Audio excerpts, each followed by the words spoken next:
Okay. All right, everybody. Want to welcome you in. We're going to be doing a breakdown of the semifinal games. This is going to be my own personal breakdown of the semifinal games. If you wish to participate in the chat, that's fine. We're going to spend, I'm hoping, maybe about an hour.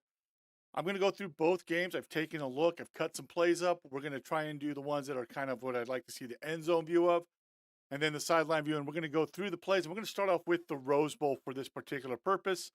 Michigan versus Alabama. Want to talk about it because there were some adjustments that were made at the half by Alabama, which is what really helped them offensively to get back in the game against Michigan. So we're not going to spend a lot of time. I'm not going to spend a lot of moments just really kind of pushing through it because we've got a lot of plays to get through. I think I've got like 18 plays, maybe even, 19 plays from the Rose Bowl to go over, and then just about as many from the Sugar Bowl to go over as well. So we're not going to go super way in depth. We're just going to talk about the plays. We're going to go over them. And then I'll give you my thoughts in particular with regards to what should happen in this entire thing. So let's go ahead here. And we're going to start off with the Rose Bowl in regards to what we see. So we're going to start off with the first play of the game. And what I don't understand is why J.J. McCarthy is so slow on this play at throwing it, okay? So I'm going to go back to the beginning. Right here, he's getting the rub that is needed for this route right here by Roman Wilson to come open. Now, for me, I would read low to high for the throw. So if we've got the low, just take it, right? Consistency, just take it. We'll take the yards. Roman Wilson catches this. This should be at least a 10-yard gain. Now, here's the thing. We don't know exactly how J.J. McCarthy is taught in the film. That's always why it's tough when you're trying to evaluate quarterbacks as well, is you don't know what they're being taught. He may be being taught to look high and then come low. But for me, I would go low then high. So it could be a difference. But right here, they get what they want. And for whatever reason, he's slow on coming off and then throws the interception that obviously is not an interception because the defender's out of bounds and didn't reestablish himself. But right here, even throwing it down, check down, even to J.J. McCarthy, yeah, it might only be 2 to 3 yards, but at least it's 2 to 3 yards and not an interception. So I think Michigan got kind of lucky there. There was the mistake by J.J. that occurred, but it worked out for him. So there you go. So now we're going to go to the first Alabama play. And one of the things that I really noticed is that Michigan was trying to get after Jalen Milroe, and they kept putting someone right over the center. I think they noticed that this center would have issues with snaps, so they're trying to put someone over the center or try to make that center for Alabama have issues. And this is just a good pass rush. So let's go back. Excuse me. Let me go back here. I'll have to use my mouse because I've got like 3 minutes worth of plays. All right, so 74. I don't know why. So 74 is the one that got blamed in the game for missing. I don't know why the left guard stops right here. I don't know. I don't know why he stops. He's kicking out. Okay, so is the freshman. This is a freshman, 74 for Alabama. And you know what? Let me make sure I am getting their names right. So let me pull those names up. I apologize. Should have done that sooner. But let's take a look at the roster and let's sort it by jersey number, grid. Okay. So I don't know why Tyler Booker starts looking to the inside. There's no need. He's kicking out. And so now Caden Proctor, who is kicked out as well, he is well out of range of being able to do anything. And so then because of it, I don't understand the help here. Okay. So let's go back. Let's take a look. I'm guessing because the back's coming across. So maybe that's why they're kicking too far. But once you've kicked out there, you cannot just leave it. I guess he assumed that Proctor was going to have it, so that's why Proctor gets blamed.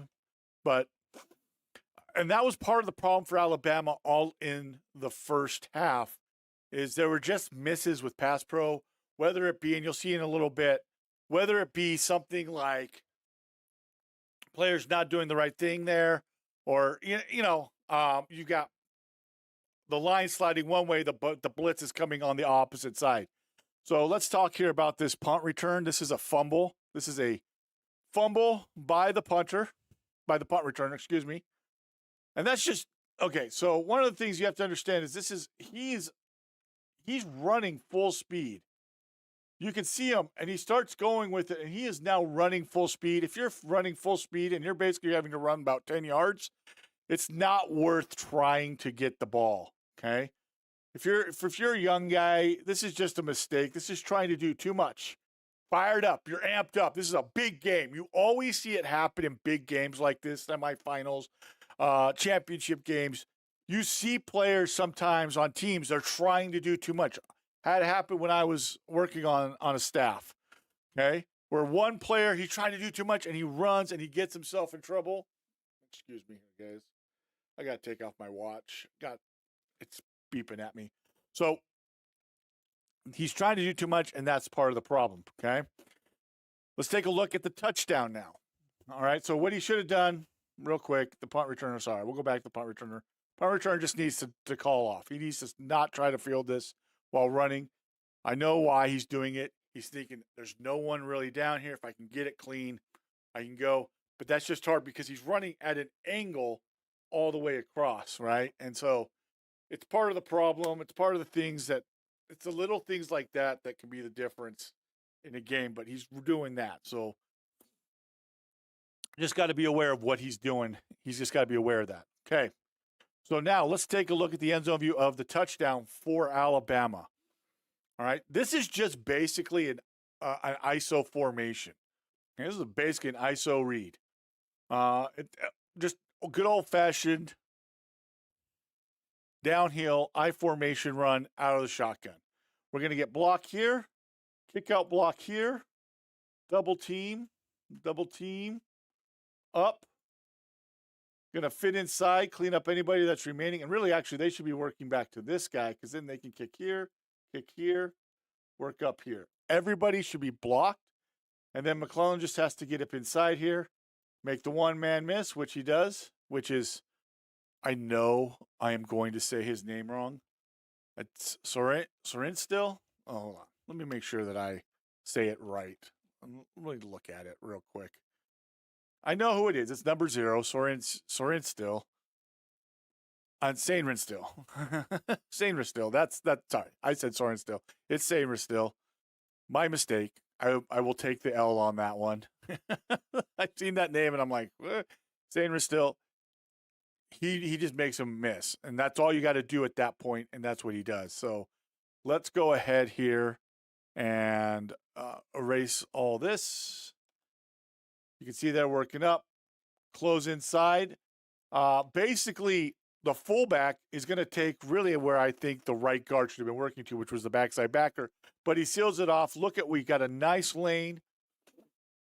Make Sainris still miss, and then just outrun everybody for a touchdown. And you've got your safety over here who's opening up, and he's running out. He's not even looking to see. He's looking because they've got the RPO on the backside. He's got to respect the RPO on the backside. So it's 1v1 against the safety, make a miss. And you're going to see as the game goes on, this is what Alabama started turning to, especially in the second half, these bigger sets to run the ball. All right. So here in the ensuing drive, all right, we're going to have a toss sweep. And I want you to watch what's going to happen is we're going to have motion by the fullback. He's going to lead out, and he's going to go crack out here. Receiver's going to come and crack down. He's going to go kick out while the receiver cracks down right here on the safety. So let's go ahead and run the play. 19 plays, just skimming the surface. Yes, SJ line coach. I don't want to do too much. I don't want to spend all 5 hours of breaking it all down. Okay. Get enough of a crack block there. It's not the greatest block, okay? But it's enough. Sometimes, and you got to be careful coming back to the inside. If their heads aren't looking, you've got to be very careful here if you're the Michigan player. So I think that's why the Michigan wide receiver, make sure I've got his name here, number 6. I'm sorry, guys, I'm not a Michigan fan. I'm an Oregon fan. We're going in. I'm going to have to learn all these names because we're going to be in that conference next year. Cornelius Johnson, he comes in. Notice he doesn't come very, very hard. He's breaking down. He's just trying to be in the way. The point of it is he just wants to be in the way so that he doesn't get called for a flag. That's really well done there by Cornelius. And first down, it's a nice, good play. Kick out. It's an old-fashioned kick with a crack. Toss sweep. What I want you to see as well, guys, is look at the offensive line. Look where the offensive line is going. They're all selling run to the right, but instead it's a toss sweep back to the left. Influence. It is creating a false read for the defense. If the defense is watching the offensive line, they're seeing that movement, and then they're going with it, and then the ball's going back that way. That's the point, right? This is modern football. You've got to give false key reads. You've got to make the defense have to respect it, and that's what they're doing right there on this particular play. And so that's why it's successful as well. As notice everybody went, really, they were kind of late reacting to the toss sweep, but that's why it worked out the way that it did. Okay? All right. This play for the touchdown that was run by Michigan, it is taking over football. I have now done 2 different breakdowns, guys, on this particular play. You saw it in week 1. If you watched the Colorado TCU game, guess what? You saw that exact play be the play that scored the game-winning touch. This play, not the exact play, I shouldn't say, but a play just like this with the same action, be the winning touchdown for Colorado against TCU. They threw it out there to the back. He ran for the touchdown. Florida State ran it against LSU for a big gain. It's the play that broke it open. They did it on a 4th and 2. Same as Colorado. Multiple NFL teams have run it. The Niners, the Bills, the Giants. Everybody is running this play. So it's not surprising that Michigan, knowing they're probably going to get man coverage, this is due to film study, knowing what they've got, what they're going to be getting, they know they're going to get man coverage here. It's not surprising they run a play just like it. So really what it is, guys, is it's basically like a mesh. So we're going to have clearing out routes by everybody coming across. He's probably going to come sit right here, come underneath here, come underneath here, and then the back, Corum, is just going to leak out. And because it's man coverage, the backer, who's got him right here, is going to run into somebody, be delayed, touchdown. I know Kirk talked about it, but guys, this play, it is taking over college football. It is not college football. It's taking over all of football. I mean, it literally is taking over all of football. Everybody's running it. Now, they don't even do the mesh. Other teams do the mesh. They should do the mesh right there. And SJ line coach is commenting because he went back in the video. He's in my chat and he's commenting on that. Yeah, if they're half sliding, he's talking about that first play. That's the sack. I think there's just some confusion, and the freshman made a mistake. But he got also kind of he overkicked on that play. But what I'm saying, guys, right now is this play is taking over. As you can see, they don't even run the mesh. Some of the teams run a mesh and then leak the back out, and he catches it, and yeah,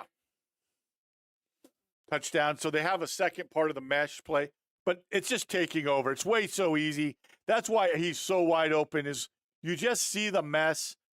Either backer that has to go with him has to fight through all that. He's trying to point, hey, we got to switch. There's no point. The switch isn't going to, guys, no switching was going to help it. Because all they're seeing is guys coming inside. They're not expecting someone from the opposite side coming out. If he had been on the same side, then you could have expected it. They didn't expect it, and they're taking advantage of this play. And it's a very difficult play for a defense to stop. Okay, so we got the touchdown. Now let's go to Alabama's next drive. All right, here is a problem. Alabama has motioned out their back. They have 6 potential rushers, really 7 potential rushers here by Michigan. One of the problems is this is a full line. This is basically like a full line slide. 74, oh, I don't want to do that here. 74 is kicking out right here, and I'm going to have here, and we're going to get a line slide to the right. Okay, so it's a half line slide. One of the problems is that he's coming, and because they're half sliding to the right, they're not going to have enough blockers to pick this up. This is an empty protection. I would have preferred, and I would have preferred for the quarterback to adjust his protection. Instead of it sliding to the right, especially if he's going to look to the right, if the quarterback is looking to the right first, he should adjust his protection. Because this blitzer that's coming free, he has no idea. Okay? This is the zone blitz by Michigan. Quarterback has no idea what's coming. Let's go ahead and run the play right here. And you can kind of see we get a crack, a chip by the tight end. You've got 3 guys sliding out. But remember, this backer right here, he's not coming. He's not coming. So now you've got 3 guys that are sliding for 2 dudes. And the problem is you've got a free runner right here by the defender. Linebacker's coming, and the quarterback doesn't see him. The reason I say I would have preferred to slide to the left. Okay, so let me explain why. Let me back it up, okay? Because you'll be like, well, of course, you know, with the value of hindsight, that he should have slid to the left. I wouldn't have, even beforehand, I would have liked Milroe to walk up, given there's call that they have, like lion, tells the offensive line, we're sliding to the left. Why? I would prefer that my quarterback, and again, it's based on what he's going to take his read, and maybe he's been taught based on the offensive look, then look to the right, and if it's a different look to the left. So this is what I would have liked to, this is what I would have probably had my quarterback do, but maybe I'm wrong. I will caveat that I don't know all the plays. Okay? A reason I would have preferred him to slide to the left, okay? So let's say wrong color again. Let's say that they slide to the left here to work on these 3 guys out here. Is now my quarterback has an idea of this rusher. So if instead this guy right here had rushed and you had pass pro by these 2, your quarterback at least can see it kind of in he's responsible for that extra blitzer that can't be picked up. That's the way it is. You've got 6 in the box. Hey, he's got 6 in the box. They've got 5 blockers because they're going empty. So now you've got to account for it. I would prefer right-handed quarterback. And if he's not rolling, say he was rolling to his left, then that's fine. But he's not. So now he's dropping. I prefer if he's dropping, he knows which backer is coming. He can account for that backer because he has to account for a free runner. If they bring 6, there's going to be a free runner. He has to account for it. It doesn't matter, okay? So if he had just dropped and they had slid to the left, you're fine because now Jalen Milroe is ready for the he's able to adjust to that blitzing backer. Okay? Hopefully that makes sense how I just said it. If you have questions, leave a comment.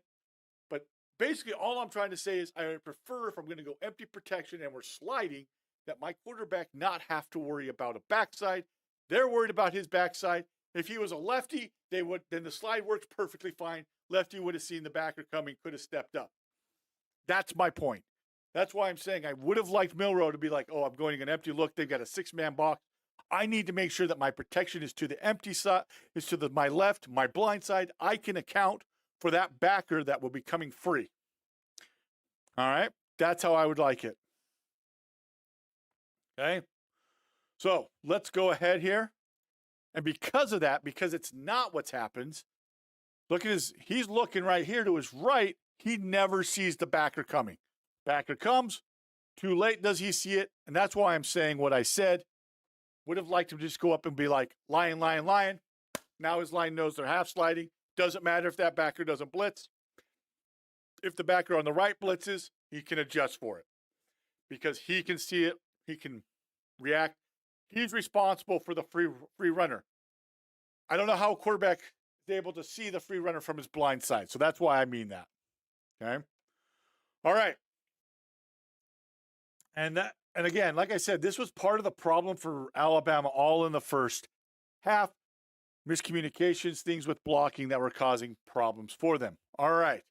So we're going to get an orbit motion right here in the shotgun by Michigan. They're going to come up. And we're just looking at a collection of plays that I really liked or that I thought were good to go over. And we're getting it from the end zone view, which is great as well. He's going to come across right here. We're going to get a fake toss sweep to the left. And because of the fake toss sweep, that's going to influence our linebacking core. Linebacker right here, going to step out, widen a little bit. And when he does, there's going to be the hole right in here. There's going to be the hole right there for Loveland to run into and McCarthy to put the ball in right there for him right in there. So let's go ahead and do that right now. You can see there's the motion. Fake toss, holds the defense, widens the backers out. Catch, first down, good play. Okay, so let's go back. Again, get the orbit motion. Backer widens. And see how much he widens? This is good anticipation by J.J. McCarthy right here. Okay, he is seeing, hey, this backer's widened. He now sees there's a hole. That's the spot. Okay, he's now decided I'm throwing this ball. He's going to put it right in there. You got to rifle it in there. Does first down. That's a good job by can we give some props to the umpire as well? Watch the umpire on this play. Okay, watch the umpire. Oh, crap. He gets his head down. Oh, just enough. Imagine if he had gotten hit. Michigan fans would have been so livid about that. But there you go. So there's that play and touchdown. Oh, excuse me, first down, not touchdown, first down, okay? So really well designed. You're getting that extra motion. You're kind of giving the eye candy. Oh, now we have 3 blockers to this side. Now, remember, you're setting up a play action. This is play action. You're motioning across, so now you're making it 3. Selling the toss, so they've got to respect that toss sweep as though you've got 4 guys going to that side, to the left, and now you throw back, coming across the middle to Loveland. And it's a first down. Great job. All right. So let's go to the next play right now. And like I said, guys, it may feel like we're going rapid fire. We're already 24 minutes in to this live stream, and we're not even halfway through what I've got going on. Okay? If that gives you an idea of this thing, that should give you an idea of how much it takes. And I wanted to not spend too much time so you guys didn't have one because of it. Okay. So there you go. And SJ line coach, he's catching up. He was talking about the empty protection where that he leaves a comment. This one's on Milrow. Like I said, adjust the line slide and you'll be fine. That way you can adjust. It's a 6-man. You got 6 guys in the box, things like that. All right. This is the touchdown pass. We're going to get play action, and I wish we had an end zone view. Good drop, good patience. And that is just not what you want if you're a defense. You really don't want a linebacker on a receiver, okay? Number 32 is a linebacker. You don't really want him on a receiver like that. That is Lawson, right? Deontay Lawson. This is not what you want if you're how do I put this? This is not what you want if you're a defensive coordinator. Okay, you really don't want your linebacker being the one to pick up that guy, but they're switching. They're running a switch And you can't really see it. I wish we got the end zone view of it. I wish I had the end zone view look of it, but I don't. Maybe someday if you guys help me get big enough, I'll be able to have where I can get into the all 22 and we can really go over it. But what it looks like there's a switch. Okay. We've got Lawson, and it looks like his eyes go right here. And I always use pink for the defense.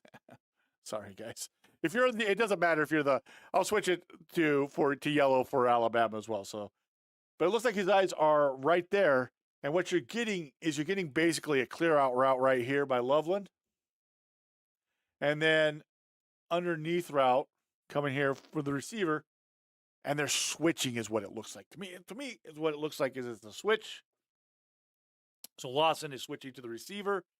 Problem is you really don't want to switch there because Lawson could probably stay with Loveland, but he's not going to be able to stay with the receiver. Okay. And that's Tyler Morris. And Morris just outruns. Oh, excuse me. Hold on. Let's go back. Outruns. I mean, you really don't want Lawson trying to cover a receiver like that. Turns upfield. Great running. I don't think this is a great angle right there by number 6 for Alabama. That would be key. Not a great angle, and it's a touchdown. Okay.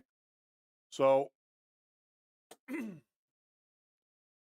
that is basically it for the first half. I believe what happened is at the half, Alabama went in and they adjusted. Remember, they just gave a touchdown for switching. Later in the game, as you watch, I don't think they're really doing that switching. Like if the guy goes vertical and then the tight end, I think later in the game, if the tight end went vertical, Lawson would have stayed with him, and then the DB goes across. They're trying to avoid doing too much of the switching on man coverage because Michigan is causing problems for them with it. Now, the second thing I think Alabama decided to do is they were done with being just 11 personnel or 10 personnel. They went in and they said, we have got to pound the football right down their throats. This is the equivalent of 12 personnel. It's really 45 is a fullback. I remember correctly, 45. Let's make sure. Let's look at the thing. 45 is a tight end. So it's 12 personnel. And so 12 personnel right here. And Michigan, if you really look at the second half of this game, Michigan is more in 12 and 21 personnel. They're going to run the ball. They're done really trying to throw the ball. They're going to take it to Michigan. And one of the reasons why is Michigan was playing a lot of, as you can see here, they're in too high safety. Michigan really trying to keep the big play down. And they thought, and I believe Michigan thought, their big guys up front could hold up against Alabama. And for the most part, they did. For the most part, they were able to stand tall against Alabama. So this is the opening drive of the second half, third quarter. We're just going to get a simple run right here. I'm just going to run it for you guys. Great cutback here by the running back. That's number 22. That's Haynes. Okay, that's Haynes. So let's go back, right? We're going to get our tight end coming across. He's going to come across right there. That's number 45, and that is, excuse me, that's, I'm not even going to, let me click on the pronunciation guide. Robbie Oots. Okay. Robbie Oots. He's going to come across, and everybody else is going to block to the left, and you're going to have Haynes press up and then cut to the backside because he's looking for a hole, and the backside is what's available. Cuts back. Really, it's the front side. The backside is where Oots is going. The front side, he takes it front side. This is what I would almost call, guys. This is almost like what I would call like a dog zone. Basically, it's like a counter inside zone. So everybody's blocking inside zone to the left with the wham block going to the right. And the back is going to look like he's going to the right. And then he's going to actually He's going to come up. Let me see if I can do this for you guys. Hold on a second. Let me see if I can do it for you guys. Okay, you're going to get a little action here out of it. It's almost like the back is coming across, and then he's going to come down this way at an angle, okay? So it's a counter. He's basically running the counter steps, 1, 2, 3, and then he's going to run back, and it's all being block zone. They're not pulling anybody. So it's a counter zone. Where I worked, we called it dog zone. And what it does is it dicks with the read. It dicks with the read of the defense, right? Because now they're getting zone, but the running back is actually running like a counter zone. Okay, so here, counter. Oh, okay, now take it. Because the back's going this way, Michigan's defense is kind of reacting to him going that way, and now he kind of sets up his offensive line for the play side, and he hits it. Really well done. Okay, so let's go to the next play. They're still in 12 personnel here. All right. Twin tight ends to the left, receiver. This is just duo. I'll wait for SJ line coach. If he gets caught up, we'll see. I talked a lot on one play, so maybe he'll get caught up. This is just duo. Guys, this is just duo on this play. Okay. They're working combinations. It looks like inside zone. It's not. It's duo. Okay. They're working up here, working here, here. Okay. We'll go over what duo, difference between inside zone and duo, Maybe we'll do the stream on that. But to me, this is just duo. Okay. You're working one over if you're the offensive line. The mic's over here. You're working over. But usually duo really has a nice, and notice how, and the reason you know it's duo is because the back is really tacking vertically, and then he's cutting to the backside. Okay. Instead of taking his normal track of inside, he is stepping over and he's basically coming down in vertical and then cutting backside. That's why I know it's duo. Okay. It looks similar to inside zone. Looks like it, but it's not. It's duo.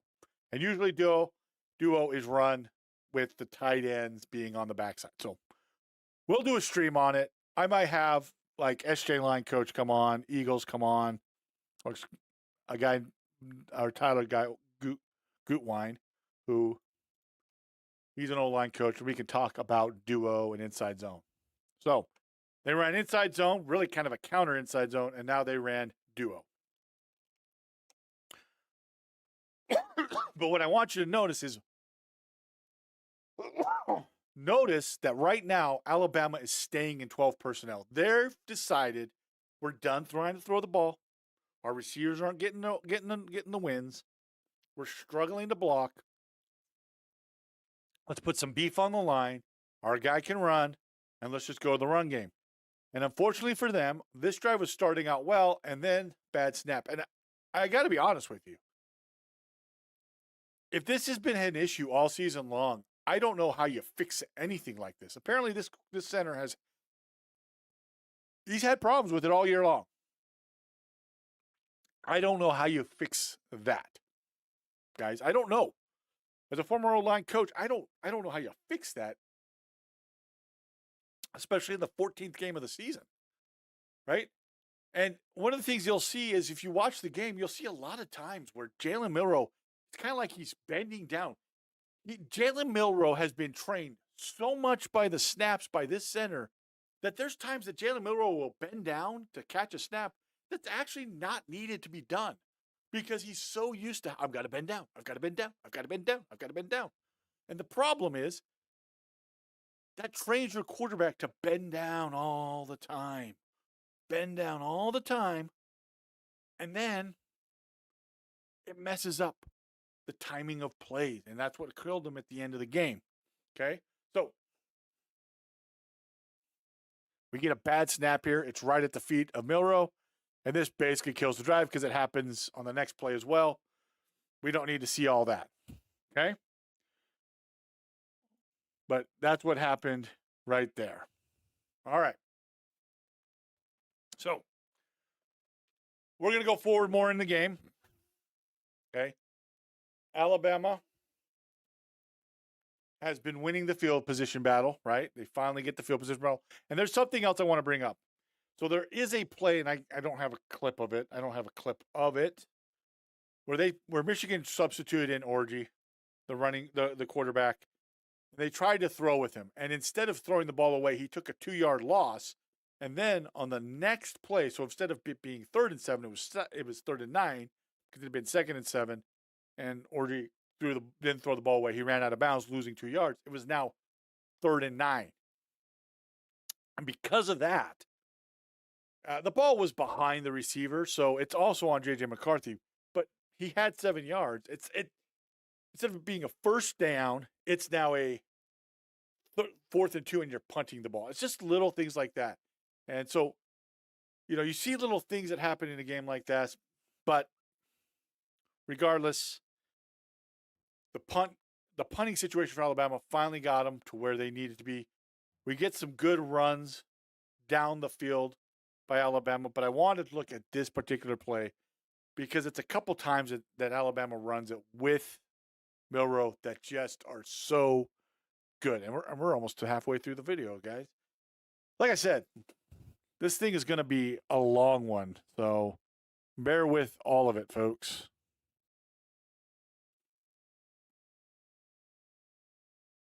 Okay. All right, so as we take a look at this particular play, it is power read, straight up power read, okay? We're getting a read by the offensive line. We're getting read by Milroe and read by power. What am I talking about? Read by the offensive line. Read by Milroe, okay? Come on. Okay, so Milroe is reading the defensive end. He's reading this guy right here. Okay, we're going to have backs running outside. Going to carry out the fake right there to McClellan. And then what we're going to have is we're going to have everybody basically coming down, backside, boom. He's got to come here. Excuse me. My bad, guys. Center's going to have to come here. Going to get a combination to here. Work down. Or is he's going to have to come here. Yeah. Let's just watch the play. I'm making it more complicated in my mind. Yeah, no, I was right. Center's going to come down with the guard. Guard's going to come and actually help here instead of helping with the tackle. Right tackle's going to come down. With the right guard. Are they unbalanced, actually? Hold on a second. I might be totally screwing myself up. They got me even. They're an unbalanced formation, guys. They got me even. I will admit that they got me. My bad. Okay. That's why I'm like, wait, what? Okay. So as we saw, tight end's going to come inside, block here. We're going to get combo block right here by the right guard. Right tackle, and they flip the left tackle over. They're going to work over here. Okay. Guard's going to come kick out. Tight end's going to lead up, seal. Milroe's going to carry out the fake. And he's reading our defender right here. Okay. Reading our defender. And because he's reading the defender stays to the outside, stays wide. So then he's just going to pull it and lead up the hole. Notice how they get the play side backer to flow as well with the running back. Okay. Watch the play side. Okay, so watch the play side backer. Play side inside backer. He's going to overflow. All right, he's going to overflow on the play. Safety's going to come down. They're all going to run to the outside. See how they're all out of the way? Now you've got looking inside, and it's just a perfect hole right up the middle. Touchdown. Okay? So really, the unbalanced formation kind of got Michigan out of sorts here because Michigan, I don't know if Michigan has enough guys to the play side. If you look at where the ball is, you got a receiver over here. It's a pretty good play. I like the play. I do like the play. I'm not going to lie. It's a good play. Michigan's got basically 5 guys over here, 5 guys over here. So they've got 6 guys over here, 5 guys over here. They're missing. There's more Alabama players on the defense's left than on the defense's right. They needed to slide over one more guy, and I think they would have stopped the play. But it's a good play designed by Alabama, and they knew that they could do this with Milroe. Like I said, in the second half, that is what Alabama went to. They went to this because they knew that this is what was going to happen. Okay? All right. Now, touchdown play.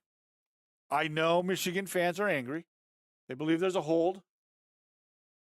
And it's because the hand of Oots comes up and it looks like it's on the helmet and it's not being called. So I get it.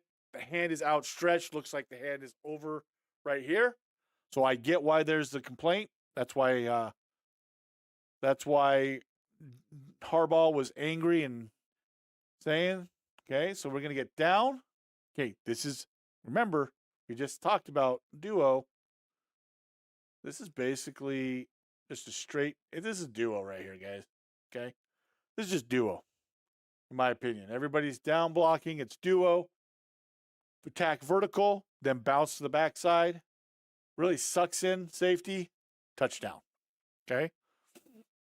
So good job by McClellan, pressing and then making the late cut.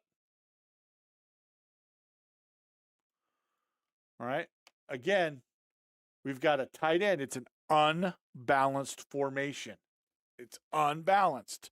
We have 2 receivers to the right with a tight end, but we have an offensive lineman flipped over. So there's 3 offensive linemen to the right. This time, I think Michigan really did adjust much better to the play because you've got 1, 2, 3, 4, 5, 6, 7, 8 really players right there to where the ball is going to go compared to 1, 2, 3, 4, 5, 6, 7 blockers. You have 1 extra. Problem is your safety comes up too tight. He's way aggressive, but that's because McClellan is really selling. It's McClellan, right? I am saying the right name. Yeah, McClellan. McClellan is pressing and then jump cutting to the backside. And when he does, you're unable to make the play. Touchdown. So really well done there by Alabama. They went to the unbalanced. But again, remember, early on in the game, first half, they were more 11 personnel, moving, things like that. Here, they've said, screw it, we're going 12 personnel. We'll use unbalanced formations. We're going to go to our strength. And they ran the ball for about 170 yards, way more than they passed. Only had 116 yards passing in the game. Okay, so good job for Alabama. They get what they needed to get. I think in the third quarter, Michigan got themselves into a lot of trouble because I think that they were trying to kind of just go mano-a-mano. And it was also due to the adjustments of Alabama. In the fourth quarter, though, I think they did a good job at getting back to what really worked for them. You get the motion coming across right here. Roman Wilson is in motion. And look how far off the Alabama players are. They're setting this all up for a bubble screen. So this is really well done by McCarthy to see this. Gonna just take it, throw it out. No one runs with Wilson, and I don't know why no one is running with Wilson, guys. I really don't. Okay? We get confusion again. It's almost like they went away. So one player still thought maybe they were that they were still switching because it looks like he's thinking switch. And the other guy's like, no, we're not switching. So there's a miscommunication here on this play. You can see it as we run it. I'll try and stop it right at the right spot. See, the guy that would be having Wilson is now chasing the guy who was over Morris is going inside. So you have this problem, and that's why you get a big gain here. Now, this is after the fumble by Milroe. I think it's unfortunate that Michigan was unable to get any points off of this drive, but that's a good play design. Get the motion to see what the defense does. Okay, you're going to do the motion. No one really goes with him, so you know you're going to look out. No one runs with Wilson. So basically, what McCarthy's looking at is he's looking probably slant first, and he sees, hey, there's two guys by my slant. That means my arrow route to Wilson is wide open, and that's why he throws it all the way out there wide, because he sees that. They didn't go in motion with the guy. The defense, Alabama's defense didn't go in motion with them. It's like they passed it off, and that might be why there's the confusion of, hey, we're passing this off. I don't know what it was. I'm wondering if that will ever be talked about in a game by Coach Saban or anybody on that staff. But you can tell that that's what he's looking at. Is McCarthy's looking to see slant because he's thinking, okay, it might be zone. And then he sees, oh, I've got my arrow route because they both went with the slant. All right. The flea flicker. I'm going to be honest. I don't know that I love the play call at this time. The reason I'm saying this, guys, is because how do I put it? The play call, to me, I get what they're trying to do, but I just think you kind of are setting yourself up to really expect something, and you're gonna have to have it perfectly done. And unfortunately for Michigan, that's not what happens. Okay, right? We get the toss to Corum, and we got a backer coming right through, and it's Lawson. Remember, Lawson's the one who got beat for the touchdown by Morris on the play. So he is shooting the gap. He is seeing. He is just seeing that it's a toss. Offensive lineman, look at the turn. Okay, so number 53. That is Trent Jones for Michigan. See how his body's turned? You see how his body's turned? He's turned a little bit, right? His body's turned. You don't want that, okay? Because his body's turning. He's already turning slightly, and now Lawson is shooting. You would have preferred that Jones kind of step down. It's okay to step down, try to get hip to hip, but stay square so that if he sees Lawson coming, he can come off and engage him. But because his body is slightly turned, Lawson shoots, and that's why, Jones is trying to come off, and that's why Corum panics. If Jones had stayed square and then punches, I don't think Corum panics. And unfortunately for Michigan, because Corum panics, J.J. McCarthy's not able to get it. If J.J. McCarthy's able to get this, this may be a touchdown play because it's there. I didn't love the call. I should say I don't love the call. I should say I didn't love the call initially. The more I've looked at the film, I've come to realize I do like the call. I know what I said at the beginning. I apologize, guys. I'm full of crap there on that one. Okay, let's go back. I do like the play call. I'm sorry. It should have worked. I meant to say at the beginning when I first saw it, I didn't love it, but the more I looked at it, I did. Because it's always got to work on one thing. But it's just one slight mistake where Jones turns his body and Lawson just goes and makes a play. Okay? I would have preferred, you would like, especially if you're just trying to help and you know it's a pass, stay square. Corum just has to realize he's going to get hit, possibly just toss the ball normally, but it happens. Okay, so. All right, guys, we are about an hour into this, and we haven't even finished the Rose Bowl yet. Holy crap. Okay. Hey, if you're enjoying this, make sure to leave a like on it as well, guys. I don't know if there's any likes for this video yet, for this stream. Right? I would love, if you guys are enjoying this, to make sure to leave a like on this. Yeah, shameless self-promotion. I've waited about an hour to say it. I will say it. Okay.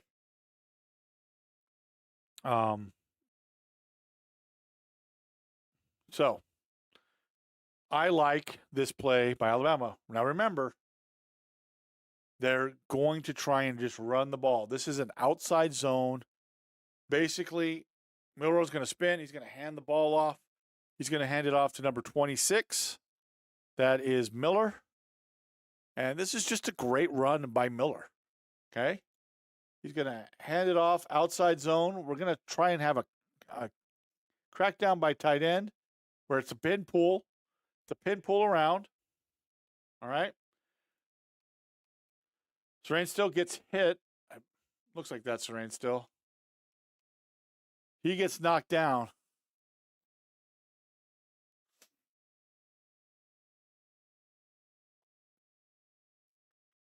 And SLI coach is telling me, duo, the running back should be reading the plays by your linebacker. He stays in, bounce, he scrapes over, bang it. So, like I said, we could talk about duo, guys, another time on stream, what it is, what the difference is between that and inside zone. But that to me looked like duo a couple times. But we get a nice pin pull. We get some movement down, get the kick out right there. Miller cuts inside, and it's a good play. Right? You would have liked, if you're the whole line coach, for your big man out there to get somebody. That would be J.C. Latham. You would like him to, when you're, pull around, and could say it's tripping, but he comes inside. Serene still tries to go around and kind of falls over him. Right? That's. Jermaine Burton goes to push him and misses kind of, and it's like he gets tripped. But I don't think he purposely tried to trip him. That's not going to get called. Okay, but it's okay. Hold on. This is very hard, guys. I've made this all. Okay, we get the blocks. We don't get real great blocks out there. That's on Miller, but because they create the seam with the pin getting around, you would have liked Latham to make a block there. If he can get the seal block, you're off to the races. Unfortunately, they're not able to. You would have liked Law to be able to kick out the corner a little bit better, but you still get a very nice gain off of it. What I really like is it sets up. Now you can carry out a fake like that, and you can actually boot out of outside zone, carrying out an outside zone fake. So out of the shotgun. So that's why I really like it. And you can get the same action, spin, fake that you're handing it off, and then boot out the opposite direction. So I've seen a few teams do that. That's something that can be set up. I love it. I love that part of it. Okay. So this is the fourth down play. Okay, we're going to go to the fourth down play. That was that run got him into field goal range. Got Alabama to field goal range. That's why it's now 20-13. Okay. What we're gonna get is we're gonna get the motion over by Corum, and we're gonna do the end zone view for this play. And what we're really getting, remember the first touchdown. What did Corum do? He came out of the backfield and ran this way. This is that play because we're gonna get across.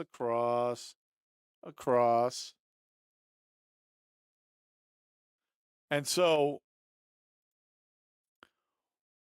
instead, though, because they motion Corum over, Corum's just now going to leak out, and he's going to be left wide open. But it's basically the same action, guys. It's basically the same as the first touchdown. So if Corum had been over here, he would have just gone out just like he did for the touchdown. But all they've done now is they've just motioned him to the backfield. But when you watch it, look, it's the same play. It's the same play as the touchdown play. They just motioned the back, Corum, cross. Now, that's a dumb penalty by Roman Wilson, let's be honest. Guys, this is a dumb penalty right there. There's no need for that penalty.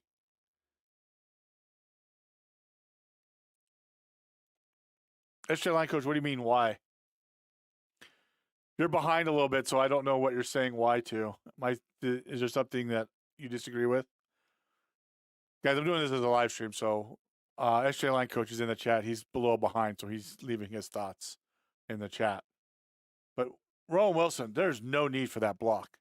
You've got a receiver. Corum's one-on-one with the guy. I'm not I mean, it's just a silly decision by him, Hollywood. It's a great play, just no need for that block. In fact, just stand there, be in the way, and really what he should do is if once the back is to you, turn around. He should just turn around. Should have just turned around and gone and block here. Let Corum make the defender miss. Because if Corum miss, because if you look at it, I think Corum can beat the corner right here. I think Corum can make the corner miss. Right? He should just stop, turn around, go block here. Corum makes the guy miss. Is it the safety? I don't know if I'm not sure which one he's blocking there, but minute that the backside, minute that the who is it? Is it Law? I think that is number 3. That is Arnold. Yeah, there's just no need for it. If he goes and blocks Law, number 6, or excuse me, Law. Why am I saying Law? It's Key. If he goes and blocks Key, number 6, I think Corum can make Arnold miss, and it's off to the races for a touchdown. I mean, that would have been a huge play. Of course, you're giving the ball back with 3 minutes, but again, like I said, this is a great play for one reason, right? You've got basically you're flipping the receiver. You run the play for a touchdown with the back this way, and now you're going to do it again by just flipping the back to the other side, and you run the same play. You just motion the back over, and just by motioning the back over, it's messed up Alabama. That's how simple it is. Okay? Sometimes that's how simple it is. Well, Hollywood, welcome in. Glad you could join us for it. We're still almost an hour into this, and I still haven't finished this game, and we've still got the Sugar Bowl to go, guys. So just a great play on 4th down. Luckily, though, for you Michigan fans, Roman Wilson redeems himself, right? A couple plays later. So here we go. I love this. Get the jet sweep. Get all the eyes. Look at where all the eyes are. Look at what all the Alabama players are doing, guys. Now it's QB counter. Okay? QB counter. We're going to get a kick out. Wrap around, right? Hey, underrated man. How you doing? AKA Yellow Jacket on Twitch. All right? As he wraps around, he's going to look inside, right? What's the rule?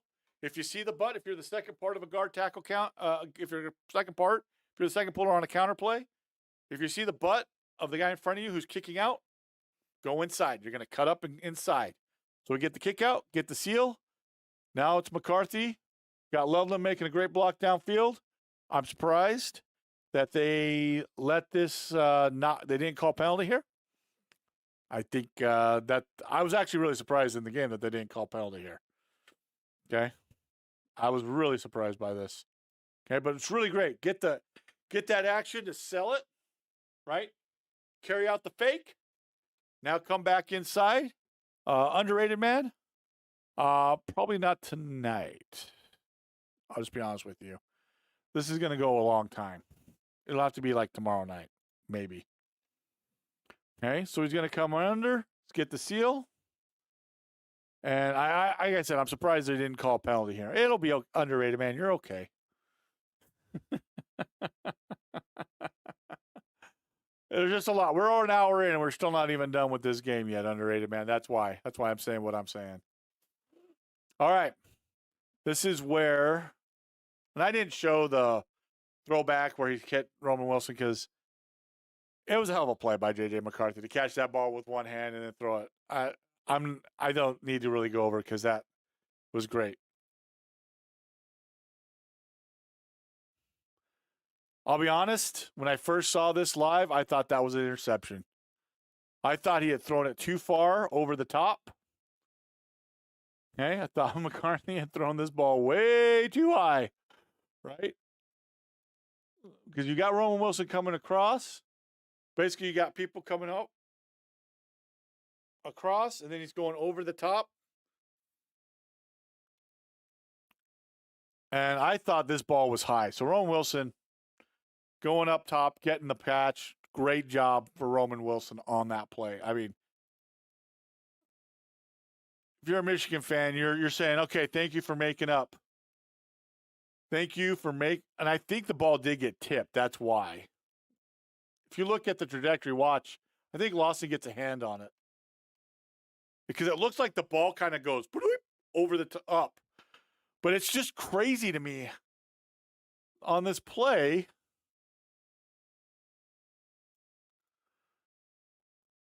Yeah, it looks like it gets tipped, and that's just a hell of a play by a receiver. That's a receiver going and making a play for his quarterback, right? And all of a sudden you're down there, you're in the red zone, you're ready to score 2nd and goal, and you call a great play.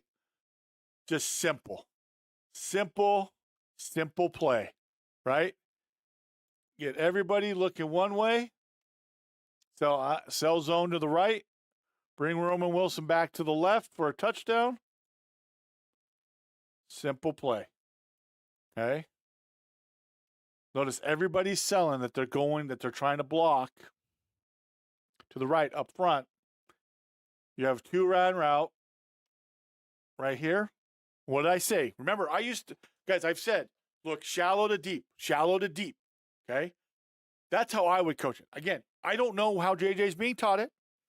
That's what I mean by we don't know how he's being taught it. He may be being taught deep to short. But notice the difference here in how quick he's looking to where the open receiver is. Let's contrast that to the first play of the game, right? We talked about it. First play of the game, the ball should be coming out, in my opinion, right here. If I was coaching and I was like, hey, you're looking short to deep, that's how I learned it. That's how I would teach it. It's consistent. I would have expected McCarthy to be throwing the ball right here. That ball should be in Roman Wilson, going to Roman Wilson, because they get the rub. The defender's chasing. He is behind Roman Wilson. Notice the difference. Beginning of the game, let's go to the last part of the game. Now, he was, and there's the touchdown, okay? Much different.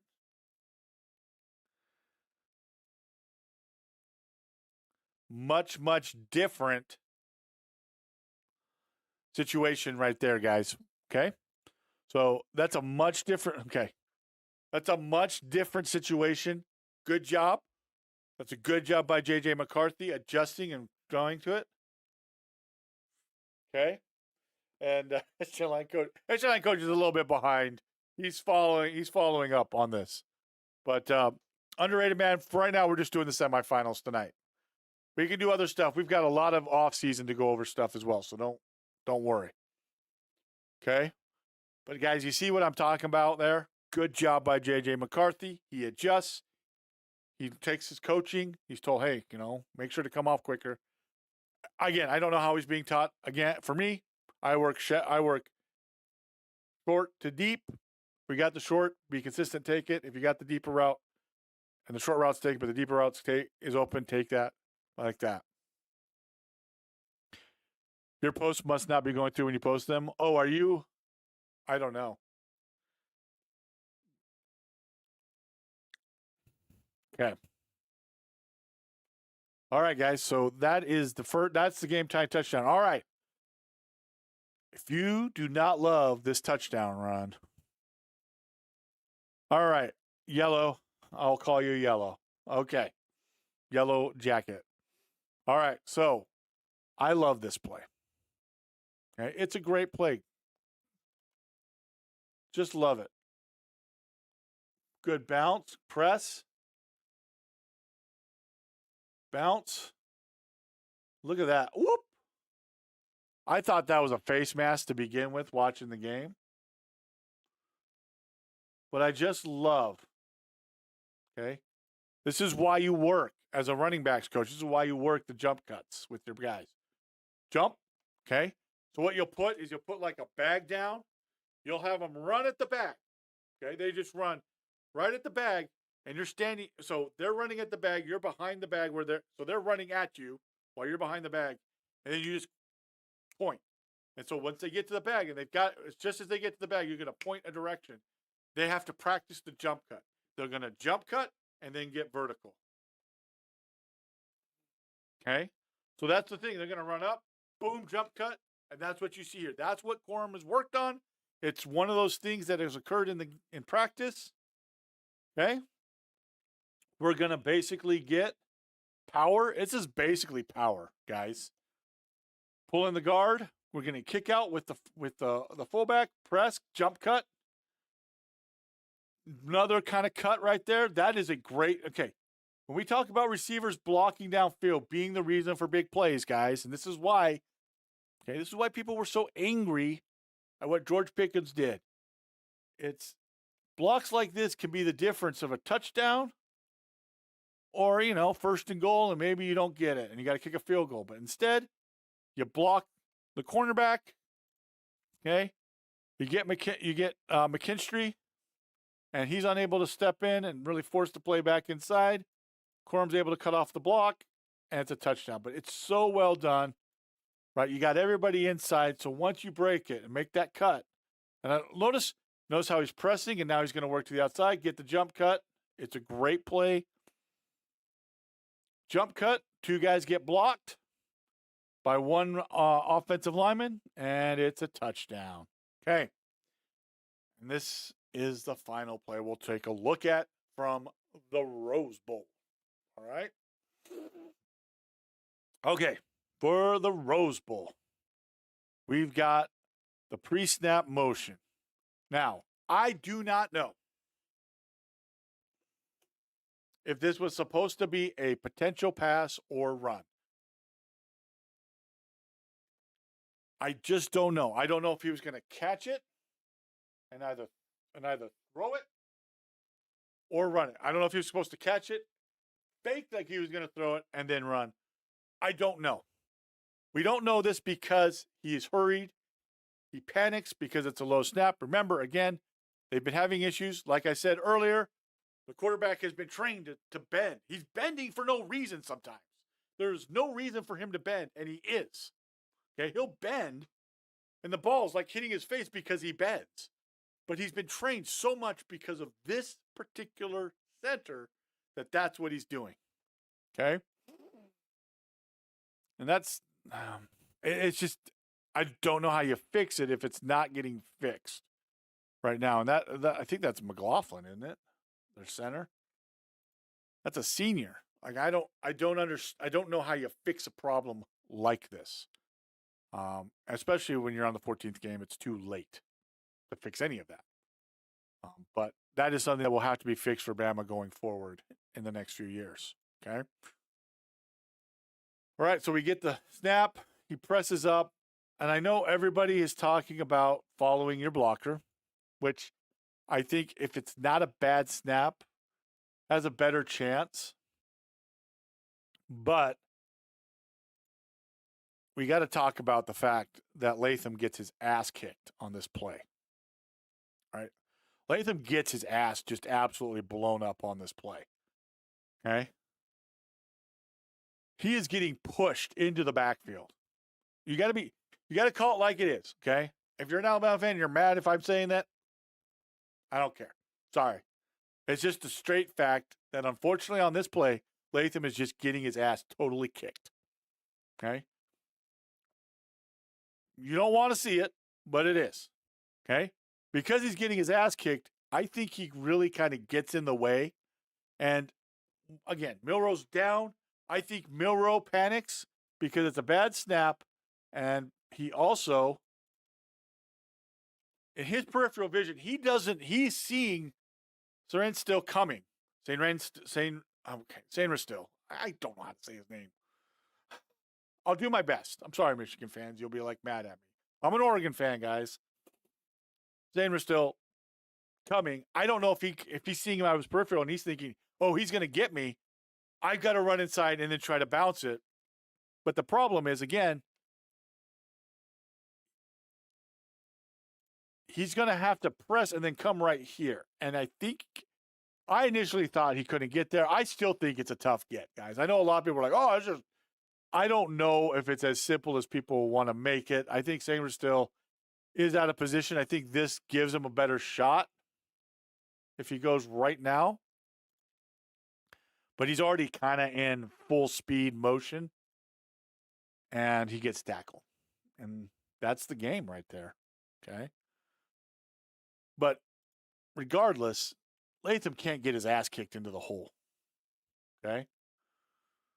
That is unacceptable. On the last play of the game, this is for all the marbles. Got to have it. And you just get your ass kicked right back into the hole, right back into where your quarterback's at.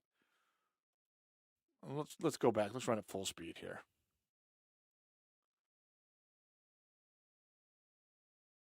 And I think it does look like he got a little panicky and he ran inside. I just don't think he realized how far away or how far upfield Sanders still had been. Maybe he cuts to the outside and walks into the end zone. But that's what happens when you have a bad snap, messes up the play. Like I said, it messes up the timing. Can't have it. And especially on a play as monumental as that. And one of the reasons I think Michigan, and if you notice, guys, look, Michigan keeps putting people right by the center on purpose because he struggles to snap and then come up and make blocks. And that's why they did it. And that's the game, right? Latham gets hurt because he gets run into, and that's the play. Okay?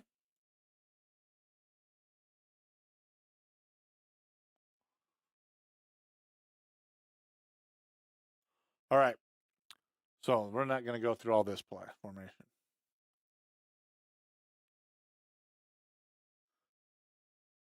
Oh, really? I have ultra low latency. Okay. Sorry, guys. If I'm responding to you late, then my stream, for whatever reason, the chat is having issues with it. So please don't ignore me. Please don't think I'm ignoring you. Okay. So let's go ahead here. Let's go to the Sugar Bowl intercut right now. So, few things. Okay. I really do think that if you look at it, Michigan held up just fine. They took advantage of what they needed to. They did the things that they needed to do, and they got the plays that were good for them. They adjusted. They did some things to put Michigan in trouble, and they took advantage of it. And for them, that's a big thing for them.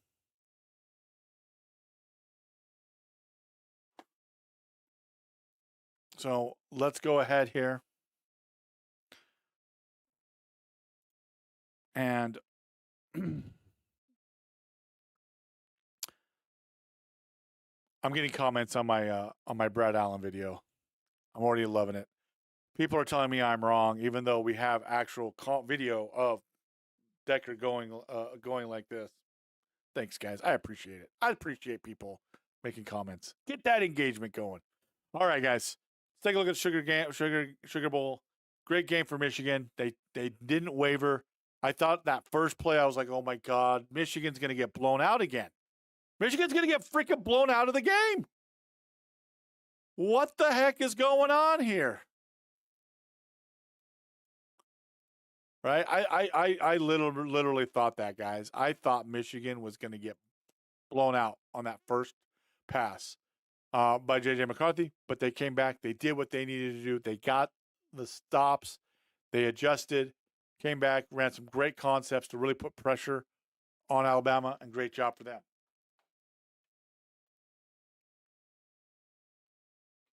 Okay. So, guys, let's talk about the Sugar Bowl. Being an Oregon fan, we knew that, and people had asked me what my thoughts were, and I said Texas has to be able to stop the three receivers for Washington, and really it's four. Their tight end makes it four. They've got four legitimate weapons as pass catchers, and Texas could not stop them. And the question was, would Washington be able to hold up enough against the front of Texas, especially against Texas' run game and running the ball? And what Washington did really well is they went wide with their runs a lot more, and They managed to hold up, but I think Texas sometimes went away from the run a little bit too much. I think if Texas had stuck with the run a lot more, I think it might have been a different game, but that's just me. I'm not, again, I think you have a great situation right there with that. So let's go ahead here and we're going to run this play. Okay. So here's the first offensive play of the game, or second offensive play, because second 15. Okay. This is what I mean. There were runs like this that were available for Texas early on. Okay. So when you look at it, which this is just a basic inside zone, it's basically an inside zone. Okay. You know what? Let me put it right here. And if I see the messages from you guys on my bot, then we'll take it. Okay. We're getting across inside, stay play side, and we just were able to get upfield. And this is the thing this is why I say I feel like they kind of went away from it a little bit too much. Okay. Because I think that Texas could have ran the ball a little bit more. Personal opinion, right? I love that the Pac-12 versus Big Ten in the national championship. Just so you guys are aware of that. Micah, welcome in. Hope you're welcome in. I used to coach football, so when I talk about stuff, sometimes I get a little technical. Sometimes I go a little bit more in depth. This video, this stream, we're not doing that today. We're talking about it and we're moving on. But it took us an hour to talk about. Just give me an idea. It took us an hour to talk about the Rose Bowl, and I talked about like 19 plays. So you've got SJ line coach. He's a high school O-line coach as well. So you've got some guys who stop in here who are high school coaches as well, and we talk about sports. So we try to give I try to give unbiased talk. I will give my personal opinion, and you might not like it sometimes, but I'm not saying it because I have and here's the thing. I've done a video about how Washington kicked Oregon's ass up front in the Pac-12 championship game, and I'm an Oregon fan. If I like something, I'm going to talk about it, and that's the way it's going to be. So we'll try to avoid like making it seem like we are picking sides. If we see something we like, we're going to talk about it and just try to be as honest as we can about what our thoughts are with regards to it, like the Brad Allen situation. But yeah, anyway, I think Texas kind of went away from it. I'm happy that Washington won, but Texas, I think, could have stayed with the run. All right, so let's take a look here. We got the end zone view. This is the first third down for Texas. I don't think there's really anyone open for Quinn Ewers here. Okay, if I look at the routes, he's dropping back. He's not really. There's really no one open. If he's going to throw that, it was a bad call. It was a bad call, Micah. Micah, it was a bad call. I made a video about it, and it was bad. And then the NFL today or yesterday's trying to put all the blame on the players. No. We're not gonna stand for that. Do your job. Do your job, ref. Take a moment and relax. Take a half second and figure out why there's two other guys standing by you. Need to fine refs. You may see that. Well, the fine is that they don't get to be in the playoffs. So I think if Quinn Ewers is going to throw this, he needed to throw it out coming out of the break. Unfortunately, he's not able to throw it coming out of the break. Washington's able to get in the way. I might have heard footsteps. Hold on a second here. Let me make sure that I've got the rosters pulled up here. Again, I'm not going to know all the players, so if I say a player wrong, don't kill me, please, people. I think this is going to be a great national championship game because you're going to have a tale of two teams. It's going to be Michigan, who, again, it's going to be dependent on Washington. Washington's defense has to hold the line. If I'm going to be blunt about it, Washington's defense has to hold the line. Yeah, this was Whittington. Whittington might have heard a little bit of the footsteps. But for me, it's going to be really about that, guys. SJ line coach telling you if that snap is where it's supposed to be in Miller Falls Pullery scores. I think you're right that it's going to be close. I think it's still going to be tough. The problem is Latham gets his ass kicked. Like I said, Latham gets his ass kicked into the backfield. So he kind of gets in the way, but it's kind of like he was supposed to press up and then outside, but I don't know. I just don't know. So Whittington hears it, and so let's go now. And this is the nightmare that every Pac-12 fan has had, right? The rest of the country got introduced to to who Michael Penix Jr. is. Okay. Welcome, rest of the country. This guy has done this to Pac-12 teams the last 2 years. But I love the play action. He just throws one of the best balls I've ever seen a quarterback throw, guys. And he's got 3 legitimate weapons. He's got Polk, McMillan, and Odunze. And Odunze's the best. I usually don't make a decision because I just go over what the battle will be. I think that it's going to be, if Washington's front can hold up against Michigan's front, then Washington has probably the best chance, because I don't know how Michigan's going to handle the 3 wide receivers and the tight end. The problem for Washington is they got their star running back hurt, Johnson, here. And we'll see what they come up with game plan wise. But if Michigan is able to control the line and control the ball, I think they're going to win that game, because that keeps Penix and that offense off the field. So it's going to fall on the front of Washington, defensive and offensive front. And as a former line coach, you wouldn't have it any other way. The boys up front are going to win you the natty or not. Wouldn't have it any other way, right? It's just the way it is. Okay. So this is just one of the most beautiful balls, because look where he puts it to. Okay. And we'll see another pass play.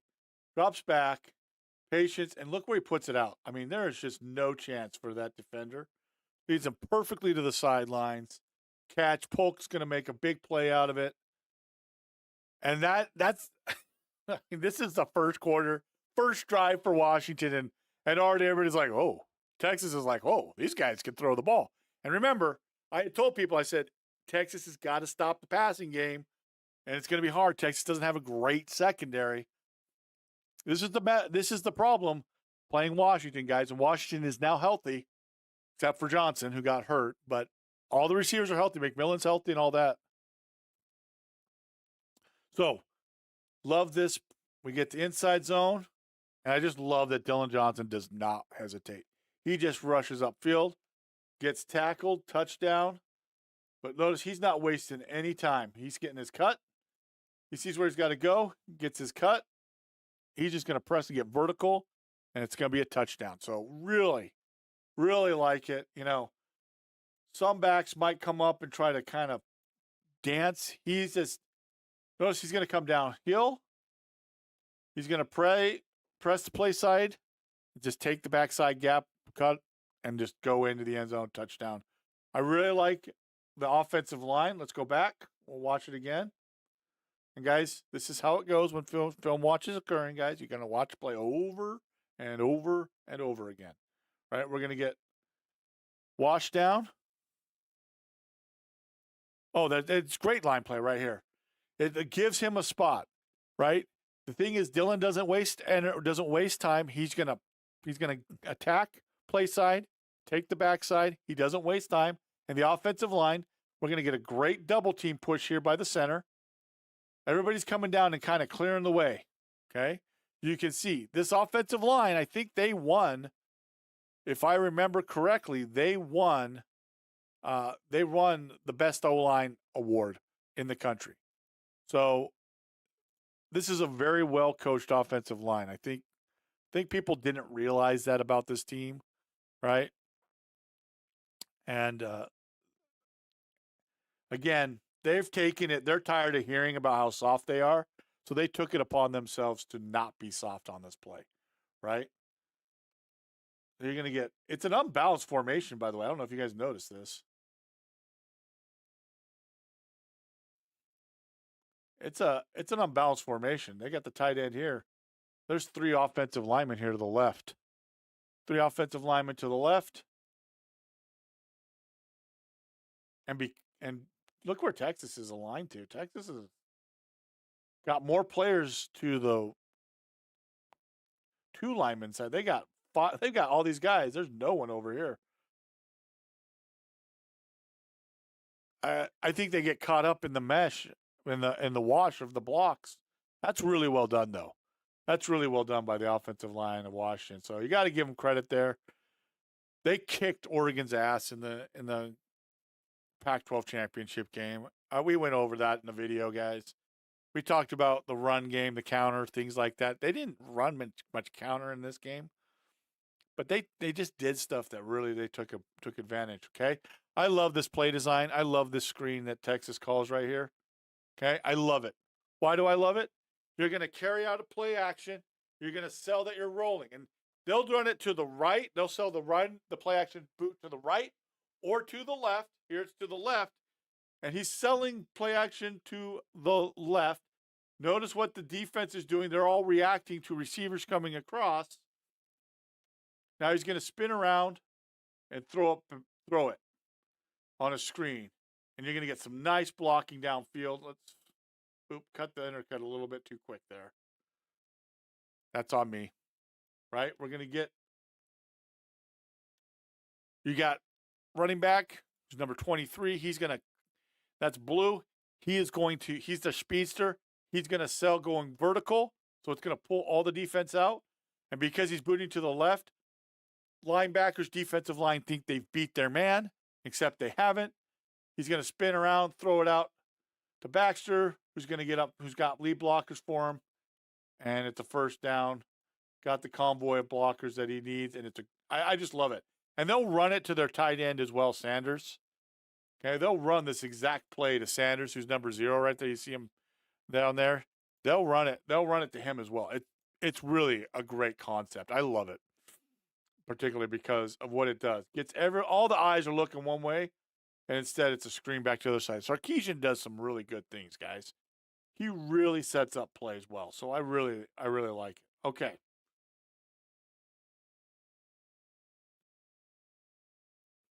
Let's go right here. And this is what I'm going to include a lot of clips I include are run plays because I want you guys to see just how much of the run.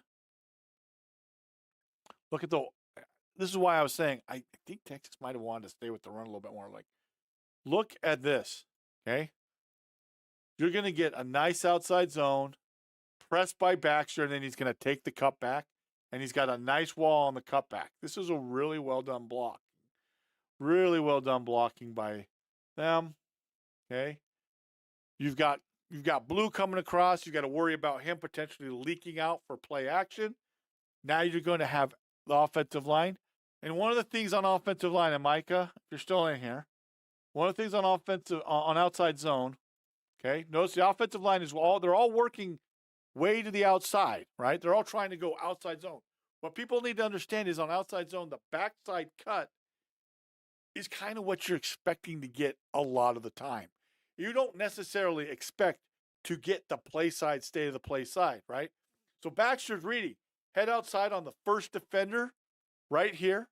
Okay, we got our first defender right here. First defender on the line. We should use the correct color.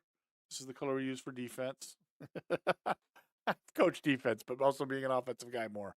Okay, his head's to the outside. So what does that tell Baxter? Got to make the cut right there, right? We've got our seal on the second defender right here. So we've got him sealed off. So now the cut is right here where Baxter takes it. Okay. If the head had been inside, if his head had been to the inside, Baxter would have stayed to the outside. Wouldn't have gotten as many yards, but that's the rules. So you've got to live with the rules that you give, right? Sometimes you might not get as many yards, but more often than not, the rules work. So because of the head outside on the first defender and the head's inside on the second defender, that's where he's cutting. If this defender had managed to stay to the outside and been out here with his head to the outside, then Baxter would have cut a little bit tighter right there. Okay. That's how it works. Okay. So he gets a nice convoy, gets down, and they're going to get the touchdown off of this play. Okay. Fullback dive. Oh, no, sorry. That's another play. It's fullback dive. the one after Washington runs fullback dive. Okay. Okay. So we're going to get the same action, motion across, play side, and then we're going to get the same play. It's basically the same play for the touchdown. Right here. We just went over it. Notice we're going outside zone again. Everybody's going outside. Heads to the outside. That's where blue's supposed to cut it. Touchdown. Okay? That's how that works, guys. That is how that works. All right? So that is exactly how that's supposed to work. Hopefully you guys haven't fallen behind or I'm missing messages from you guys because for whatever reason our stream has had issues. Tyler Gutwine is in here. Tyler Gutwine is also an offensive line coach, and it is beautiful. It's really well done. But you guys see why I'm saying I think Texas kind of probably might have wanted to stay with the run a little bit more. They were able to kind of maul to begin with. And I think if they stuck with it, they would have really wore down Washington's defensive line. But they decided to do more passes, and Washington was able to just hold up long enough. Now, part of the problem for Texas was there were penalties as well, but once Texas had to pass, it was all over. Washington's defensive line was in the backfield all the time. Okay, but that's a great play, great cut by Blue. This is like film that you take to clinics, right? When coaches are talking about plays, this is the kind of film you take, right? We get head to the outside, that tells back to cut. Okay, head outside, back's going to cut off of that. Get vertical, everybody's washing everything down, and then just make your own touchdown right there for Blue, and that's what he does, gets in the end zone. Okay, this might be one of the greatest passes you will ever see a college quarterback do. If you miss this pass, I don't blame you, especially on the East Coast because you guys all fall asleep at like 1 a.m. Though I think if you're a Heisman voter, you need to stay up for all the college games. Just my personal opinion. Just my personal opinion. But I don't have the end zone view of it. I wish I had the end zone view of this. We're going to have a free rusher right at Michael Penix Jr., and he's going to throw it, and it's going to get caught by the receiver, and it's in a perfect spot. Okay? We have motion out. We get a line stunt. They do not switch. The offensive line right here does not switch. Okay? So defensive lineman comes around and has a free shot right at Penix. Hey, Mike, by the way, Tyler and SJ line coach are both high school O-line coaches. So we love O-line play in this channel. We always love big man touchdowns as well. Okay? But we get a free rush. So instead of switching, which really needed to happen on this play, we get a free runner and just look. Whoop! And not only does he do that, and you don't see it because we don't have the end zone view, the defensive lineman doesn't hit him. He throws it and spins out of the way. He literally spins out of the way of the defensive lineman, throws it in a perfect spot where only his receiver can catch it to the outside. I mean, guys, that is a pass that goes on your player profile for the NFL in an NFL draft. Not joking. I mean, that is how crazy it was.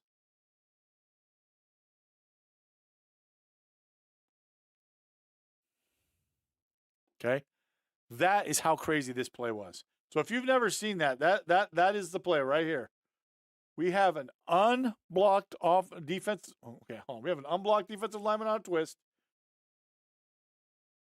Balls to the outside. And here's the thing, guys, I want to talk about that is not talked about a lot. Because everybody rightfully loves Penix. But can we give some love to the receivers as well? The receivers' pre-snap alignments are about as perfect as you can get on a lot of these plays. I'm just letting you. That is my opinion.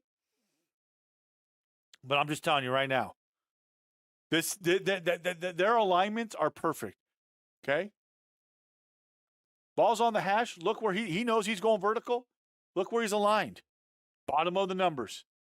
So now, because he's running vertical, now he's got all this room way right out here, right? Penix can put it, and he can run under it. Okay? Now, he's a slot receiver, so you're thinking, oh, well, he's a slot receiver. But notice, same thing down here. He's near the bottom of the numbers. If he runs a vertical route, he's got a lot of space. You'll see it a lot of times with these receivers. They are coached really well to use their alignment. So if they're going vertical, there's space for the ball to go. And that's why you see that happen. Okay. So that is one of the, if you can find the end zone view of it, it is an incredible throw. It's a great throw. All right. Next play to look at. Okay. I mean, like I said, he's done this in the Pac-12, guys. He's not, it isn't like he just came out of nowhere. Okay. Right. So we're going to have basically a smash concept to the left, one high safety. So we've got the dig kind of coming in with the wheel route. And that is just great movement in the pocket, guys. And his receivers help him out so much as well. But it's only a 4-man rush. We should be able to handle this. We get a good, nice swim, but he just moves out of the way, cool as can be, and throws a dart down the middle to Odunze, who might actually have been the best receiver in the country this year. Okay. Ohio State fans will now hate me. Stuffed. Boom. Throw. Good. Just such a good play. Guys, I just can't help myself watching this. I mean, this is what they've meant by pocket presence. 1, 2, 3. Shuffle. Okay, keep my eyes downfield. Rifle it in there, first down. Okay. Great play. So now let's take a look. This is one of the things that Washington did. They really couldn't run up the middle against Texas. So they went to the outside. We're going to get power read. Basically, it's power read, isn't it? Looks like it's power read. Yep, it's power read. Reed says give. He gives it. And we get a nice gain right there. Okay. Got receivers blocking downfield. Get downfield. Seal.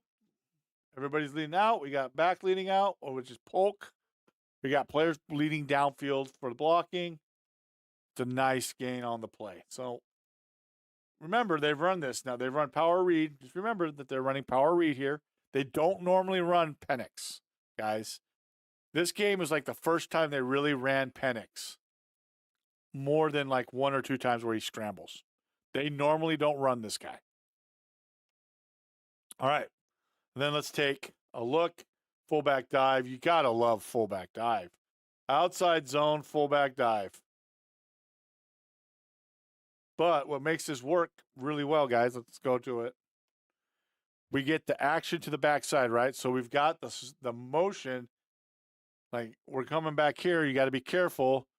Could throw it. So the defenders right here, these two, have to stay home because you don't know what's happening. Again, this is an unbalanced formation. It's an unbalanced formation, just like the first touchdown. Okay, we've got three offensive linemen to the right. That's the tight end. So we've got one guard to the left. We've got Johnson in the offset I formation. And they're just going to run inside zone, just like they did before. Everything gets crushed down. And then just let Johnson cut up inside on the fullback dive.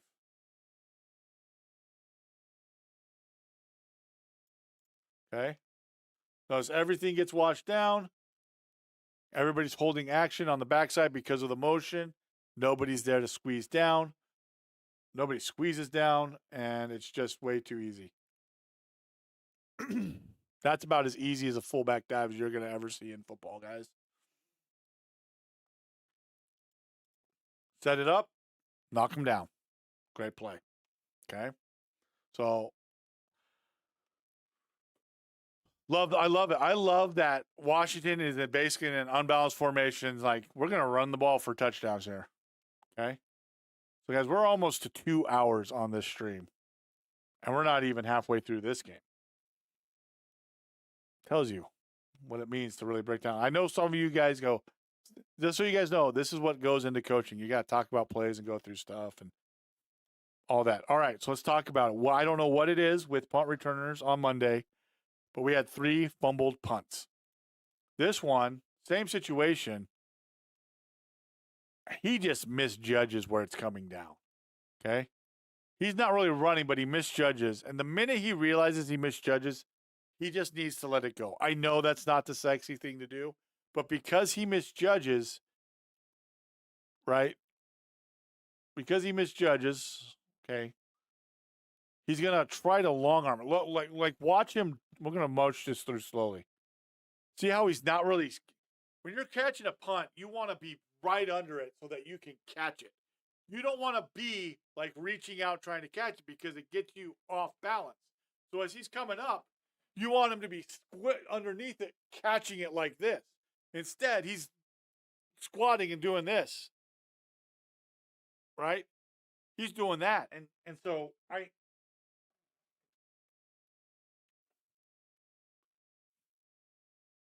okay. That's what I'm saying right there is, and that's why it's included. You want to be you want to have yourself underneath the ball, legs underneath you. You don't want to be reaching out like he is right there. Okay. So he's trying to long arm catch it, and that's why he can't. And he's about to get hit. Did he call fair catch at all? I don't think he called fair catch. And that's why. And that's a big one because you were ahead 14-7. You got the stop. This really is a big moment because if Texas gets the ball back here, Texas got the ball back, guys.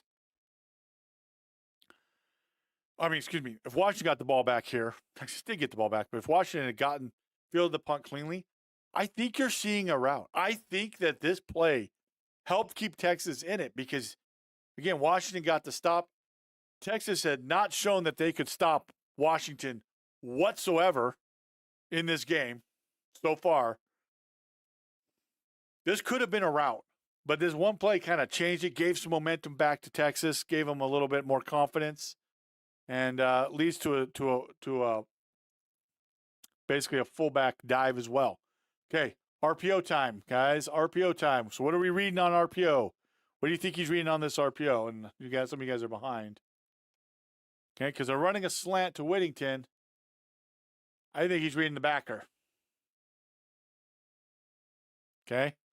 I think he's reading our backer right here for Washington. Backer steps up, throw it to Whittington on the slant, or really it's kind of a post, short post. Slant. I'll call it a slant. Throw it to him. Okay. If he just sits like this, then it's a handoff, right? So he's the read.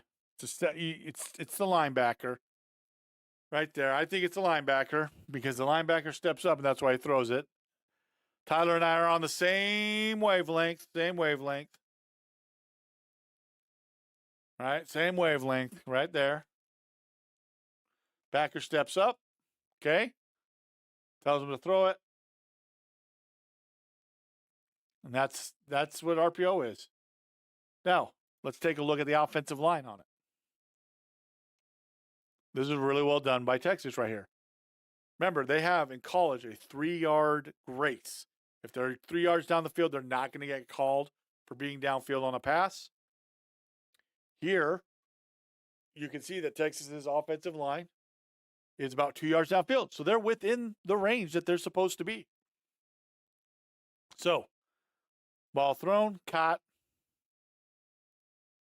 and gets it down, and then we're going to get the fullback dive. And I didn't show the fullback dive. I didn't clip it because it's just a simple fullback dive. But really well done here by Ewers. Again, it's an RPO. I think if you'd stuck even with RPOs, you might have had a better chance as well. I just anytime that Washington could just tee off on a pass or knew that you were going to pass, they were in Quinn Ewers' face. The offensive line for Texas had a real difficult time with the pass rush. Okay, so backer steps up. He's coming up to stop the run. Notice no one's going to block him. That's the read. So now Quinn just throws it easy. And that's RPO. Okay. All right.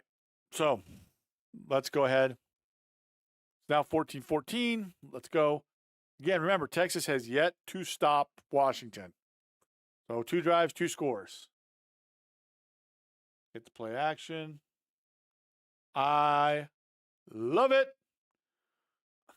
I love it. Okay. Take the shot. We're going to take the shot. Okay. We've got a post out here. Well, wrong color, guys. Whoever's on offense gets the yellow. Okay. So we got the post. Okay. We've got a route that's coming underneath and kind of just sitting here. That's what it looked like. Let me make sure. Yeah, it's a dig. Sorry, it's a dig. He's coming up and he's running the dig. Okay. Here is what Penix is looking at. He's looking at the single high safety. He's looking at the safeties. And what you're going to see, and then we'll just back it up slightly. We'll run the play right. See how this safety right here, and I can't tell his number. We'll use the right color for defensive guys. This safety right here. See how he hesitates and he sits? Now that he has sat, that tells Penix we have the deep ball. Okay? The safety has sat on the dig, coming across. Even if he now tries to backpedal, he is not going to be able to stop this pass play. Penix's head's going to look. Oh, got what I want. Let it go. And it's such a good ball. Okay? It is such a good ball. Okay? And the reason it's a great ball, all right, is one, look how he throws his receiver vertical. Okay? He throws his receiver vertical on the play. This is Odunze. All right? So he doesn't take his receiver into the safety, the second safety. Remember, because it's a 2-eye safety look. Right? So the one safety steps down, sits. That tells you got you've got the post. And see how he throws him vertical? So now our safety for Texas, number 16, hold on, let me listen to his name so I know how to pronounce it correctly, guys. Michael Taff. Okay, Michael Taff. Michael Taff gets the ball. He's not able to get over and make it. So because now it's vertical, that also prevents the cornerback, Watts, from being able to kind of come over and try to get underneath. So it allows Odunze to restack on top. Now, I've broken down one of the Quinn Ewers touchdown passes against Alabama, and I talked about how it was a great pass because it allowed the receiver to stack over the top of the safety, and that's what he did, right? And as SJ line coach is pointing out, they had to run Penix a little bit more because Johnson did get hurt. His foot was he'd been hurt all season long, basically. The serious injury occurs at the end of the game, and we'll talk a little bit about that. I'm not a big fan of how the game ended. If I'm Washington, some things that need to be worked out there. But I love the play because, and the reason I'm including it is just you can see once the ball leaves his hand, see how it goes vertical? Can't get over to help.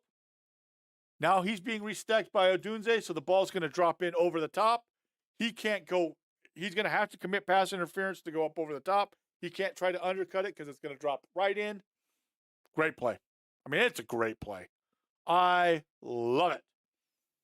Okay. Can we throw the Wildcat in the trash? For the love of God, I'm done with the Wildcat, guys. I have no interest in the Wildcat. Okay. Why? I am no longer a fan. The Wildcat had its purpose. It's now dead. Can we just throw it in the trash? SGI coach will be like, no.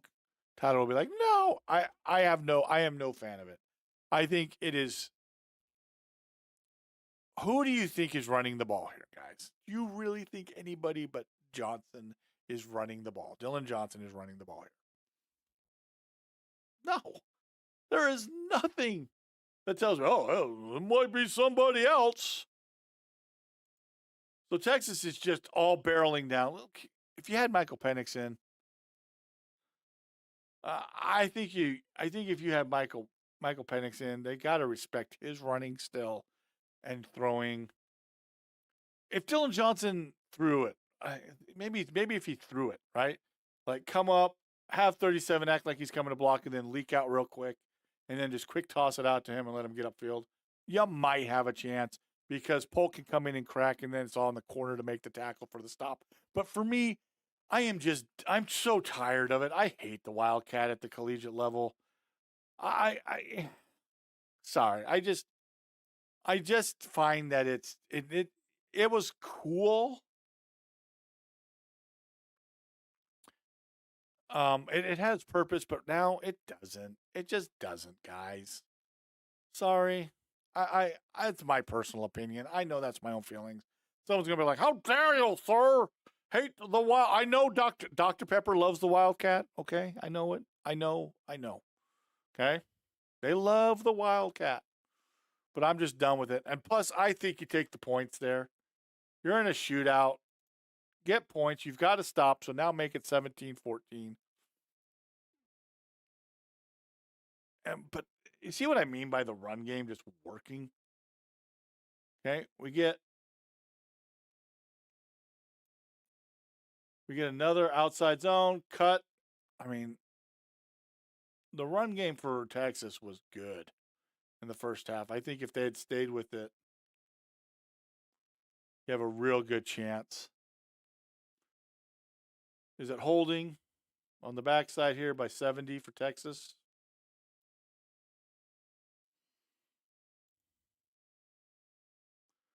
Think that's holding right there by number 70. I'm just laughing because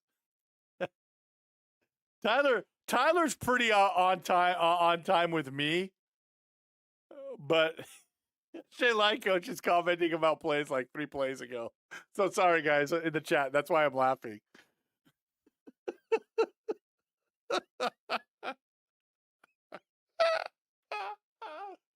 Tyler's with me.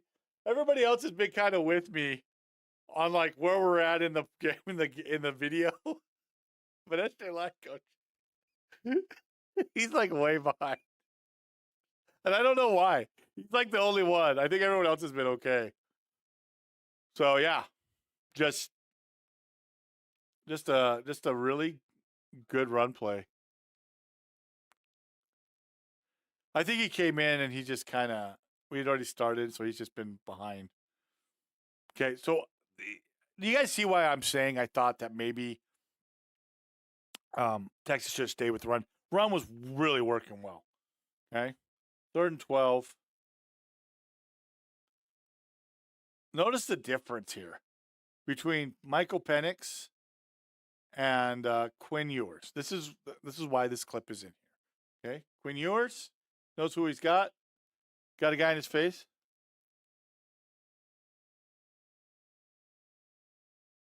Interesting that we don't see yours till later, huh? But notice the difference, guys.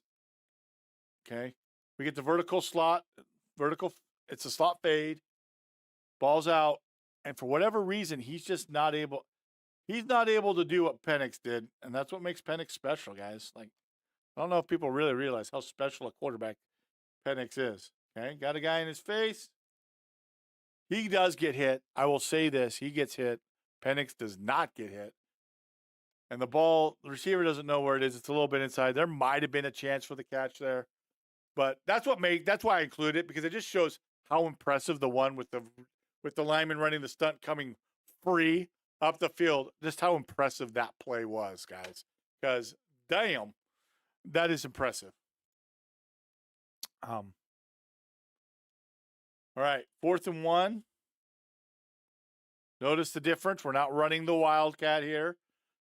Okay. Defense has to respect that Michael Penix. They got the motion. And this was some of the stuff that you see. Just look at the cave-in right here. Bang. Bang-a-ring. Okay, it's bang-a-ring. And I think Dylan Johnson just anticipated that he was going to take the cutback on this play. You just refreshed? Did I just say bang-a-ring for you, hashtag line coach? I think Dylan Johnson just anticipated the backside cut on this play because he takes it so fast. He does not try to stay play side. He's taking the backside cut. And I think he just said, I'm going to get that yard. Great run by him. I love the block right here by, let's see if I say his name right. Fontenot is how I would say it. Okay. He's going to smash down, and there's the Texas defensive line can't hold the line, and so he's able to take it, cut right there. It's a good play. It's a fantastic play. I love it. Great 4th down call. And because Penix is in here and you got the motion, you got to respect that there's a throw. Because you don't know if he's pulling or it's a throw, and they get the 1st down and keep the drive going. All right.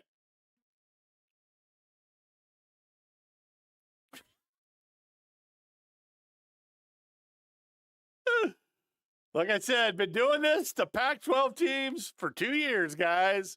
Welcome, rest of the nation, to Pac-12 football. Oh, Pac-12 sucks. Yeah, okay. Yeah, when you got a quarterback doing this, when you got players doing this, right, we get a rush, free rusher. I mean, just look at the pocket presence, stepping up, dipping the shoulder to step up, ball's coming out. Like, I mean, come on. Right? Safety drives up on the basically on the first over route.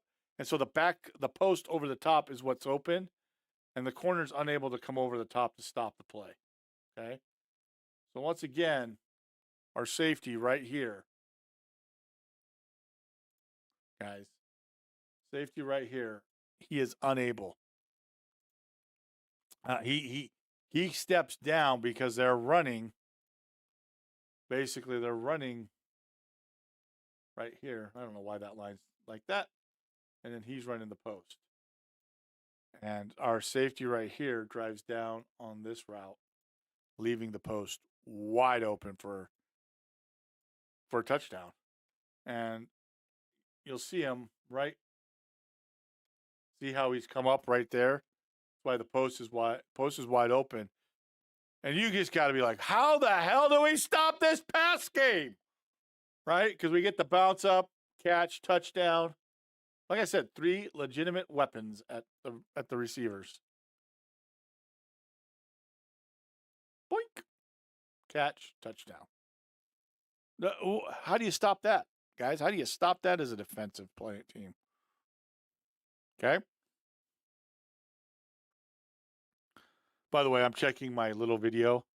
This is making me laugh. I've got people like telling me I'm wrong about Brad Allen. Brad Allen sucks. Okay. Just add that in the middle of this video. I'll break down. Okay. So that's the half. Half is 21-21. Right. Let's go to the 3rd quarter. I'm sorry I didn't show the Texas touchdown. Texas, marched down, got touchdown. Okay, so here we go. We get the motion. We get the read option. It's the power read, right, with the jet sweep. And you get what you want with Michael Penix, right? Just like what Bama was doing. This time they're doing it out of basically like a 20 look. Guy to the outside, going to pull it. We get a wraparound.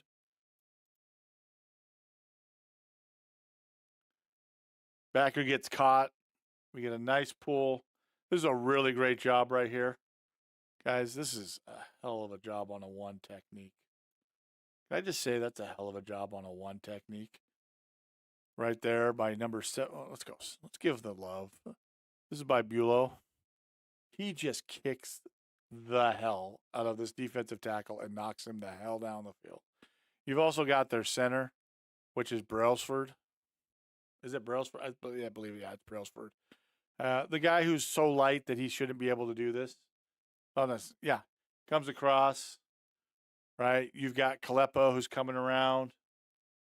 73 is clubbing a dude, Rosengarten. Oh, man. I love it. God's play. Power. God's play, guys. Right? But this is a great job. 77 just squeezes down. We get the kick out by Kalepo. Boom. Big play. Big effing play. Right? Just such a good job right here by the offensive line. And again, as I'm going to harp, it's going to fall on these 5 against Michigan. It's going to fall upon Washington's defensive line against Michigan. For Michigan, it's going to fall on their secondary. They're going to have to find a way to stop the pass game. But just such a good play.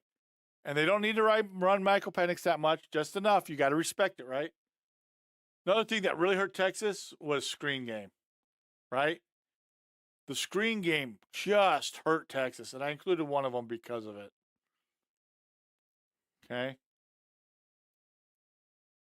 No one goes with the receiver out, so it's way too easy. Look at the big men getting out there, guys. Look at these big guys. Look at this. Set. Get upfield. Look at them club. And then climb upfield, get their blocks. It's a nice gain. But notice nobody widens with Polk. So it's a nice, easy throw. There's no one there to really come up and force him inside. Offensive line is able to get out there, create a wall for him. And you just saw it multiple times where Texas was just getting out-leveraged on this play, on these plays. And that's what happened. Okay? All right. This might be one of the wildest touchdown passes of the season. Okay? And I'm not joking. We're going to get a fake toss.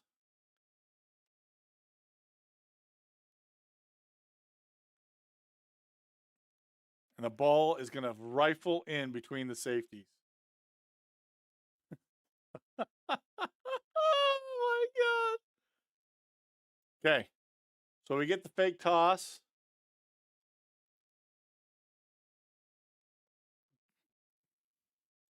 Safety widens.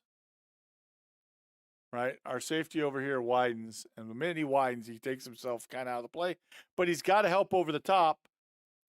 But because he widens, now as McMillan's coming out of the break, ball's on its way. There's no chance. It's too high. Work the post, right? If they had rotated to let's say that they had rotated to 1 high. Guys, let's say they had rotated to 1 high. The ball would have gone right here. I think it's just, and it's just a good ball. We're just looking at the end zone view, guys, because I wanted to show you guys what it looked like from that. Right, we're going to get a fake toss. Basically, you get verticals, right? So we've got what the equivalent of a wheel route right here by our tight end. He's going to run, but it's basically like a wheel. Post. Seam. And the thing about it is, you're looking, if they stay too high, you work the post. And then if the safety goes with the post, then you can throw the seam route. Okay? Because it's forcing that safety to run with them. If they'd gone 1 high, you're gonna work the seam to the wheel. Or you can work wheel to the seam, whatever one you want to. This could be 1 2, or this could be 1, 2. However you want to coach it. But they had the right play call, the defense, right? Let's say that he steps down here. Let's say that it was 1 high and the corner steps on the seam. You got the wheel route. I mean, it's play call for every coverage right there. And touchdown. Too easy, but they got it. Okay? Sorry.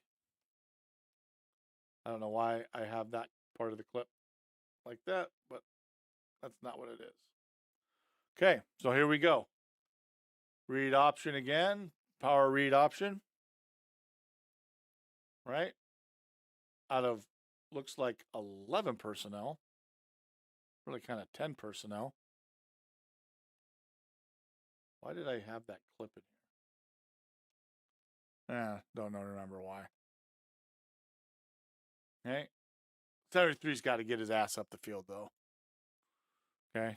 That's Rosengarten. Rosengarten's got to get his ass moving. Can't hesitate. Anywhere's better than right in front of where the quarterback's running. Because the play's designed to hit up inside, right? He's hitting up inside. Defense is taking themselves out because they're so worried of the outside run. Not discipline, right? Discipline goes outside, takes himself out of the play. There's no one to block. Rosengarten, just move your ass and get upfield. Don't worry about it. You know that's getting talked about in the film room when they're talking about this play. They're going to be like, hey, Rosengarten, what are you doing? Get your ass moving, son. Okay, but good play. And that worked a couple times. All right.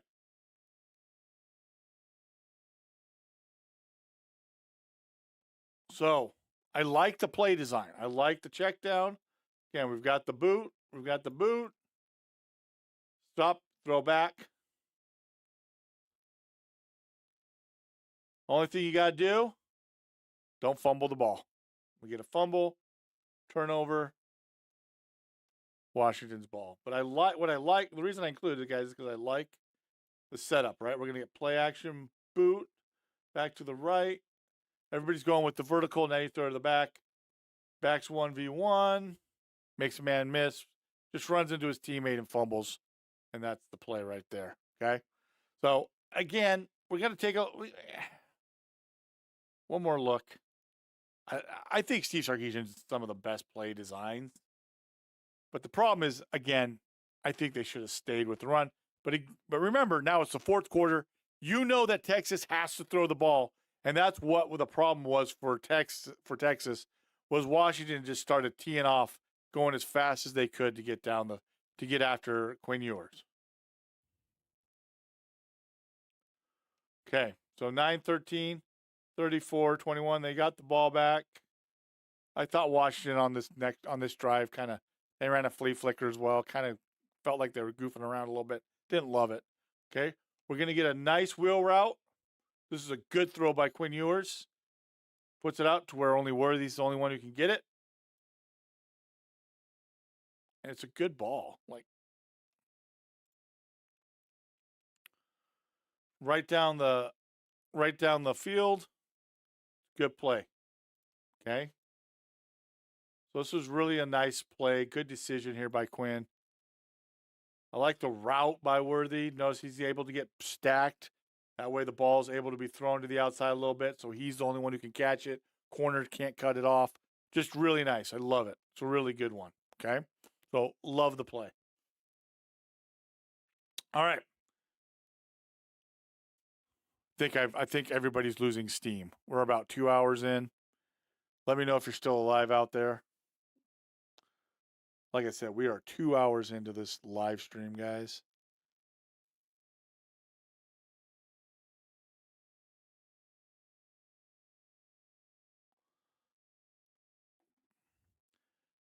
I may have lost some of you. Some of you may have fallen asleep. It's okay. If you're enjoying this, make sure to leave a like, guys. If you're still here and you're enjoying it, make sure to leave a like. But let's get right into it some more. You're alive. Okay, just making sure. I just don't want. I'm okay. I just want to make sure that I'm sure you guys have noticed I'm losing a little bit of steam too. 2 hours of me just talking. Someone's gonna be like, "You talk too much on this video," but I think we've done a good job of trying to be entertaining as well as informative. Okay, so we get a counter toss. No, you're fine. You're fine. I don't think you're not that far behind. Okay, I love this. Right? Get fault. What have we talked about? False keys. We get a false key. Looks like counter's being run to the left. Step inside. Now we're going to toss it out to blue. Would have liked a better block by tight end. That's number 85. Gunnar Helm. Would have liked a better block by him on this play. But I love the design of it, right? You're selling on this play that you are running counter to the left. Notice Blue's stepping inside like he's going to be going following the pulling players, and instead he's going to then run to the outside. And if someone had been going to the safety, I think you have a better chance. I think if you had gone right here and blocked, and then blocked right here, and then left it on the corner, I think that's a walk-in touchdown. But it's such good play design because, again, look at the defense for Washington. Right? Watch where their eyes are. They're all going, oh, nope. Toss. And it's just that momentary hesitation that allows Blue, who's a speedster, to get around the end and get it a first and goal. Okay? And then they convert the touchdown pass to Adonai Mitchell. All right. You guys want to see another beautiful pass play? Let's watch it. Okay, Michael Penix, 2nd and 3. Notice the time, 4:11. Washington is up 6. They got to get the first down here. I mean, I don't know. What do you do? It's a trick question. Ryan Watts is about as good coverage as he can be, and that ball is just dropped in like in a bucket. Okay. Look where Odunze's lined up. Remember, right before they were in the slot position, ball was deep thrown, and you can say, "Oh, it was in the slot." Notice by alignment. Notice how he's using. He's not all the way out here. You'll see a lot of receivers line up here, and then they'll run a vertical route, and there's no place for them to go, no place for the quarterback to put the ball. But I want you to watch Odunze run this route. Goes outside. Notice how he's pressing vertical. Now there's some space. Ball's over the top. Watts has no chance. First down. So the Washington coaches do a really good job emphasizing spacing and alignment for their receivers to help out Penix, and then Penix just has to know where to put the ball, and he's got his guy. One-on-one, know where you're going to put it, over the top. Watts has no chance to react to it because it just comes in, drops in perfectly, gets him in the red zone. And this is where I think Washington makes a mistake. Okay? I don't know how SJ line coach, I don't know how Tyler are going to feel. But you know that your opponent has 3 timeouts. You're now in field goal range. Your kicker's a freaking stud. Okay, so you can make this a 2-score game. They run the ball first down, fine. Okay, they don't get a lot of yards. They run it second down, and so now it's going to be 3rd and 5. And Texas takes its first timeout. On the 3rd and 5 here, on this drive, Washington, in my opinion, they probably should have run the ball. They threw it, and what happened was Penix had to throw it away, so it saved a timeout for Texas in this game. I would have liked to see 2 timeouts taken out by Washington on this drive, get the 2-score lead, and then it puts real pressure on Texas because they got to go down, either get a touchdown or a field goal to even have a chance. And the reason I say I would have preferred it is what happens at the end. But let's go ahead. Okay. We know that Texas goes down, gets the field goal. We then have the onside kick, which Washington gets. And here's where remember, Texas has 2 timeouts instead of just the one that I think should have happened. If instead of throwing the ball on that 3rd down in the red zone, they had just run it instead. And I know you're trying to get the first down so that you can get an extra score. But sometimes you just got to play the odds to win the game. Make Texas use a timeout. So instead, Texas still has 2 timeouts. You get the first down, timeout, second down, timeout. Once you've got them burned on the timeouts, I think you take the knee. Okay? If you had made it so that it was just 1 timeout left for Texas, you could just take 2 knees and the game is done. So this game never should have gotten to the last second. You have the unfortunate injury to Dylan Johnson. I don't know what's going to happen to Dylan Johnson, if he's going to be able to play. Washington is saying that he's going to be able to play on Monday. I don't think he will be, but that's just me. I don't know. That's just what I'm going to say though about that. Okay. Second thing, guys. Second thing. No,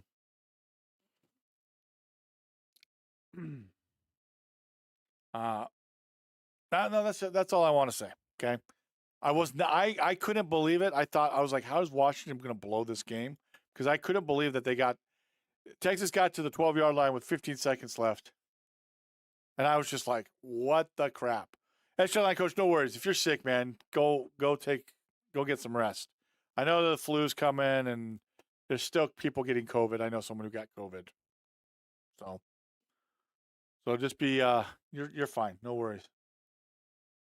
I just didn't like the end. I think the end here, after that pass, I think you got to play the odds. And so for me, I was like, how did Washington blow this game?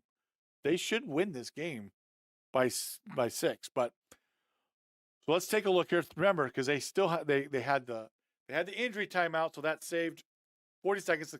They just taken a knee there. If they just taken a knee there, let's say that they don't. Okay, you can forgive that they didn't run it when they on that drive where they kicked the field goal to make it 9-point lead. Okay, just take the knee after you've burned the 2 timeouts, and the clock's probably about 20 seconds, and they're going to be inside their 20. And tell your guys to not, just be careful, not get a penalty like you see what happens, and give them an extra 15 yards. So let's go ahead. This is a great ball by Quinn Ewers, though. Give your receiver a chance to the outside, way to the outside. There's no chance here for Washington. I like I said, there's no reason that this play should be happening, though. Okay? Just not great time management. That's my criticism right there of the Washington coaches. I thought overall, the Washington coaches did a great game, had a great game plan, did a great job. But this is where I would criticize them if I was to be critiquing coaching staff. And I know it's kind of weird for me, but to me, that's where you could have lost the game for your kids. Okay. But see how he's going wide, puts the ball to the outside. Great play by the receiver, Whittington. And Whittington, I think, let's take a look here. Hold on. Let me take a look at something. I think Whittington actually did way better for Texas than. Okay. Whittington had 4 catches. Yeah, Xavier Worthy and Adonai Mitchell. Mitchell had 4 catches, but Worthy only had 2 catches. Whittington had 70 yards receiving, so great play by him, though. And I was like, holy crap. Did Texas going to win this game?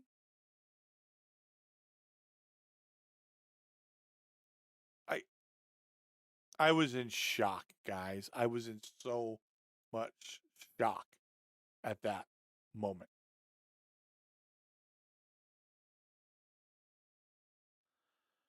Well, Captain, it's a valid point, right? Running versus taking knee is a very easy hindsight 2020 call. I'm just saying, for me personally, I probably would have just taken the knees no matter what, just because I didn't want to risk an injury like that.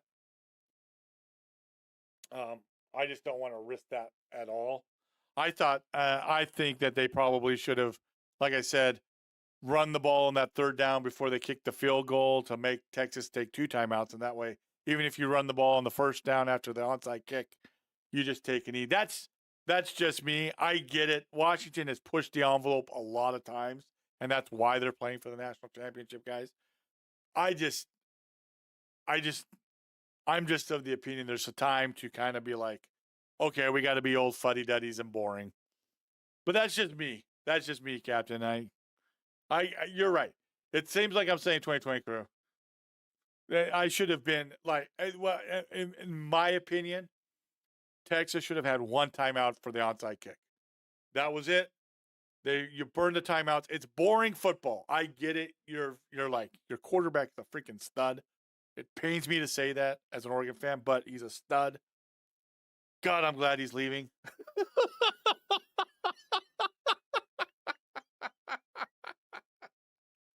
I just think there should have been 2 timeouts. Texas was left with 1. You run it on first down, and then you go victory formation and end the game. That's my opinion. I just don't like it because it doesn't normally happen, but you never know, and that's the risk you run when you run the ball like that. And that's why I'm saying what I'm saying. Hey, no problem. Like I'm just telling you how I would be as an I'm a fuddy-duddy coach sometimes. I love all the stuff. Like I love what Washington does. I love all those kinds of things. But sometimes I just go into old man takes as well, where I'm like, okay, our job is to win the game, right? Is it to look the best all the time winning it? You've dominated Texas all this time. There's no reason to even give them a slimmer of hope. Let's just take it and do this thing that it may not be. And I think that's where sometimes analytics gets in the way. It's like, well, analytics say this. Understand the situation of the game. You're on the verge of knocking them out. I mean, you take away 2 timeouts. It's harder. It's much more pressure on a play caller as well. It's a mindset of, okay, I've only got 1 timeout left. I got to be better on my play calls because I don't have a timeout. 2 timeouts, you're thinking, okay, we can do some stuff. Because I'm willing to bet that if they'd only had 1 timeout, they might not have kicked it. They might have gone for the touchdown. Because they're like, okay, well, we can do it with 1 timeout. We can get in the field goal range. So I don't know. That's just for me. And that's why I try to say, for me personally, I probably would have done this, but I get it. And by the way, one of my old bosses is on Washington's staff. So if he hears me saying this, he'll be like, "What the hell? What the hell, man?" But I'm really a unique kind of guy in that regard. I've coached on the defensive side, I've coached on the offensive side, and sometimes I'm just like, I love the RPOs, all this stuff. Love what Texas, love what Washington do. But sometimes I'm just like, sometimes just go get the win and don't worry about how it looks. So anyway, great job here by Whittington. And like I said, I was watching this with my jaw dropped. If you guys want to hear, here were my takes. Here was my take, I think, after that happened. Here's what I said. I said this on Twitter. Okay? I said this on Twitter.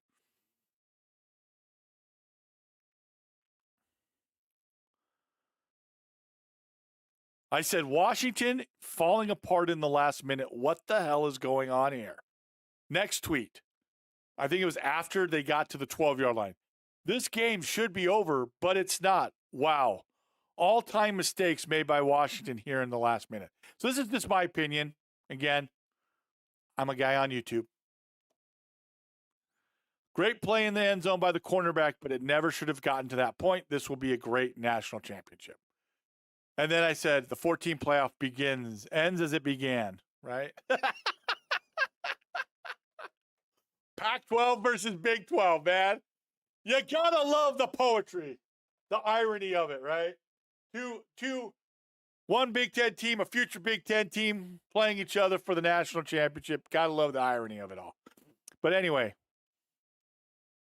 we're not gonna look at it. Okay, here's what I will say. Despite the fact that I was like, what the hell, Washington? I love that Washington's defensive coordinator said, F it. if we're gonna lose this game, we're gonna lose this game going down swinging. And he sent a 7-man blitz, guys. He sent a 7-man blitz. No, it's 6-man blitz. Sorry, not 7-man. 6-man blitz because they're keeping 5 in to block. Yeah. I can count. I swear. I swear to God, I can count. I don't know who's the one who calls the defense. If it's Morrell or Ing. Oh, yeah. You're right, Captain. Ohio State and Oregon, and now it's 2 rivals in the end. What are you talking about? The first one? 2014. Oh, because Ohio State beat Alabama. Whatever.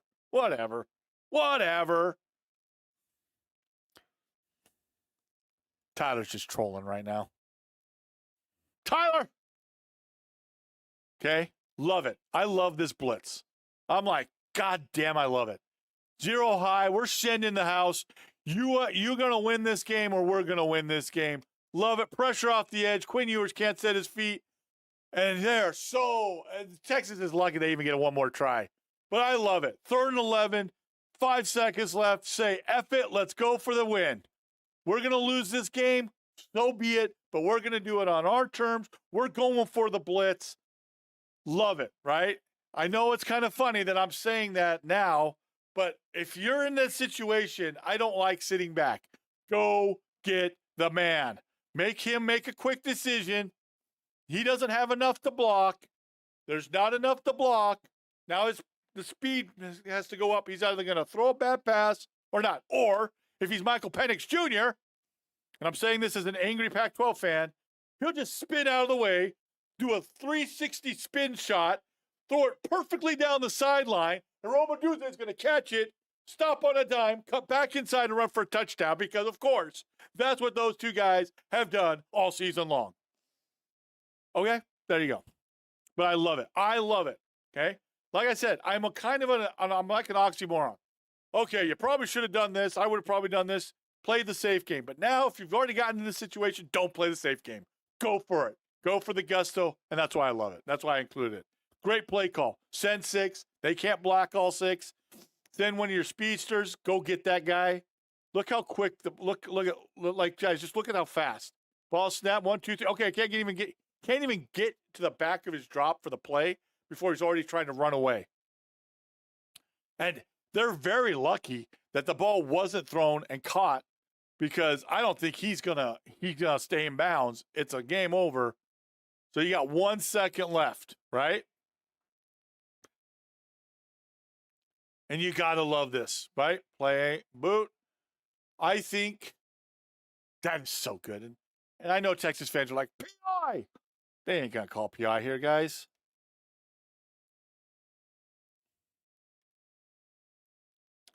He goes up. Dikembe Mutombo's it. Baka! I mean, that is the most emphatic swat away I think I've ever seen from a cornerback. He's like, nope. By the way, guys, this is the weaker of the 2 cornerbacks for Washington. That's the cornerback that everybody wants to pick on. Right? I think I'm right on who that is. Let me make sure here before I say that and break everybody's brains break where they're like, oh, no, you're wrong. Okay. Thank you. Thank you, Internet. Let's go. Yeah, Elijah Jackson. It's Elijah Jackson, guys.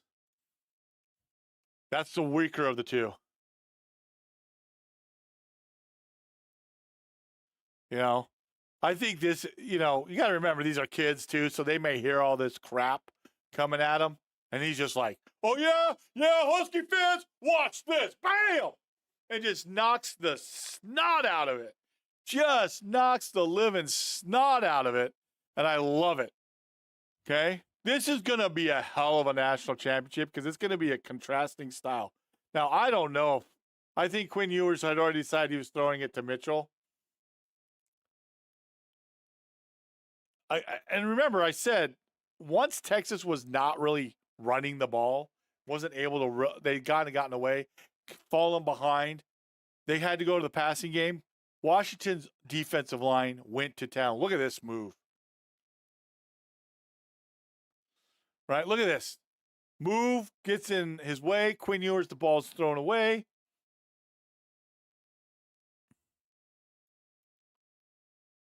Ooh. So good. And that's the tale of the game, right? Get upfield. Man, that's such a good play. Love it. You gotta love it. You gotta love redemption. You just gotta love plays like this, right? And we're gonna have a national championship. Now, my thoughts, and I'll talk about it later, guys. My thoughts, though, are for this national championship. If I'm really gonna be honest, here's how I see the national championship really broken down. And I don't usually do here's who's gonna win because I'm just not one of those guys who likes to make, unless I know for certain. I'm like, there's just no way this team is hurting so bad. Like the Orange Bowl, I would never have come out and been like, Florida State's pulling the upset because 23 guys off. You knew like that was going to be a blowout. Georgia was pissed. They had all their guys. They were going to take their pound of flesh. Okay, they were going to take the pound of flesh. It was going to happen. So here's what I think though. For this national championship, it's going to come down to really, for Michigan, it's going to come down to them stopping the pass. Their defensive secondary, their pass coverage has to handle the three receivers. Okay, the three receivers of Washington, but then remember they got the tight end as well. Tight end's a freaking stud. I don't know how many people noticed. That tight end is not, and let me make sure I have his name correctly. That tight end is not. He's not terrible. He's pretty good. It's Westover's his name. That's right, Westover. Can't believe I forgot it. Okay, so you got Westover, tight end, who could be someone that you might not think about, and all of a sudden there he is, just destroying you because you're focused on Polk, McMillan, and also Odunze. Okay, so if you're Michigan, you got to worry about the tight end. I don't know what's going to happen with Dylan Johnson. I don't think Dylan Johnson's going to play in this game because he did get hurt, unfortunately. So you might not think that, we'd have to worry about the run. But remember, they still have good running backs. You can't just forget about the run because they'll run some concepts, take advantage of it, especially if you're thinking that you don't have to. I think if you're Washington, backside screens are going to be a big part of it, especially with run plays, because then you're going to force Michigan's defense to have to respect that, and that's where your run game can probably take advantage. You know, the backside screens, RPO type stuff, that'll set up your play action. It's going to fall on the offensive line for Washington to protect Michael Penix Jr. Because it looks like Michigan's defensive line is the real deal. So you got to be careful. Second thing for Washington is their defensive line. Michigan is going to try to hold the ball. Michigan doesn't really have those brand name, those big name receivers. They got Roman Wilson, but he's not. The three receivers for Washington, I think, are better than Roman Wilson. I'm just going to be blunt. But it's going to be ball control for Michigan. How well does Washington hold up? And Washington's probably going to hear about how Michigan's going to bully them. They've heard about how Texas was going to bully them. And I'm going to tell you right now,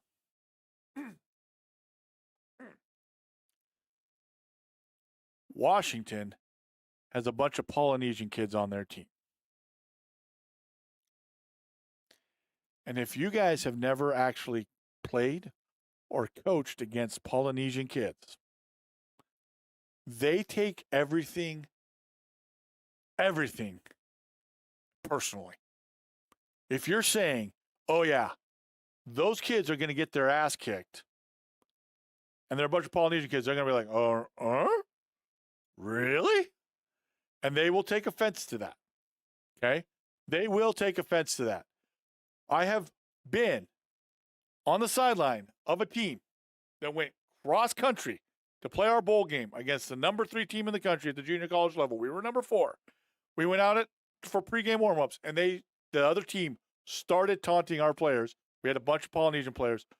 Our guys were so mad, they took it out on the other team. It was 47-7 before we pulled the starters.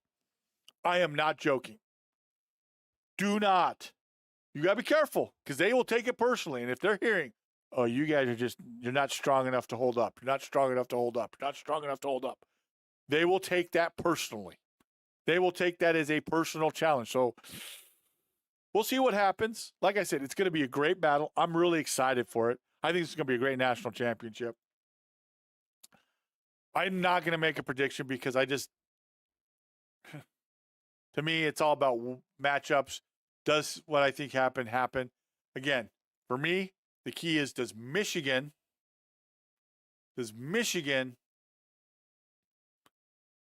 control the ball, run game, do the things that they need to do to be able to really keep the ball out of Penix's hands? And then does Michigan stop the pass game of Washington? Are they able to hold up against the pass game? Basically stop Washington from stop the 4 receivers and get going that way. That's one of the things that I think is going to be very interesting to me to look at.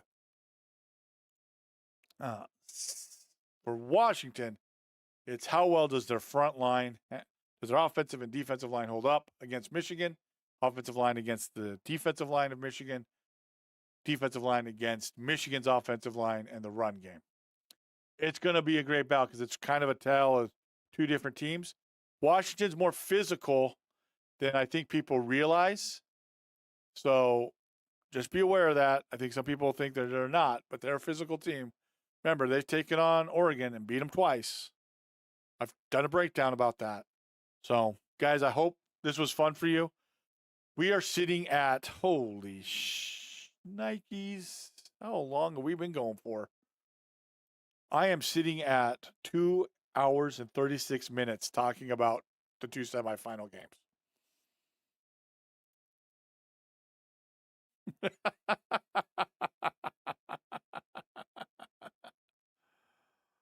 All right, guys.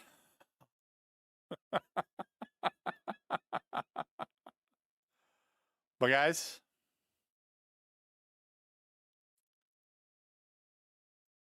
hopefully you enjoyed it. Let me play another video for you. Hold on, I'm going to unmute this. I'm going to change screens. It's on the wrong one.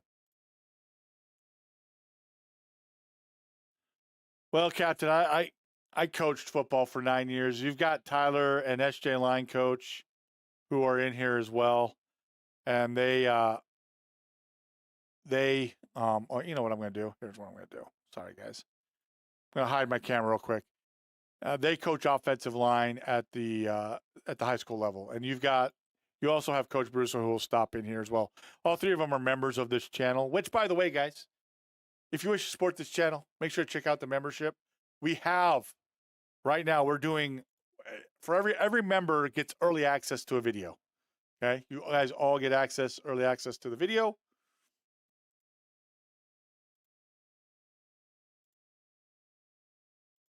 Hold on a second here. Okay. You get early access to the videos before it goes public. Basically, I like to do a lot of videos, and then at the night, they'll be uploaded and ready to go, and then I set them for the morning. So you'll get instant access to those. First access, you'll be the first ones to see it. Every member gets it.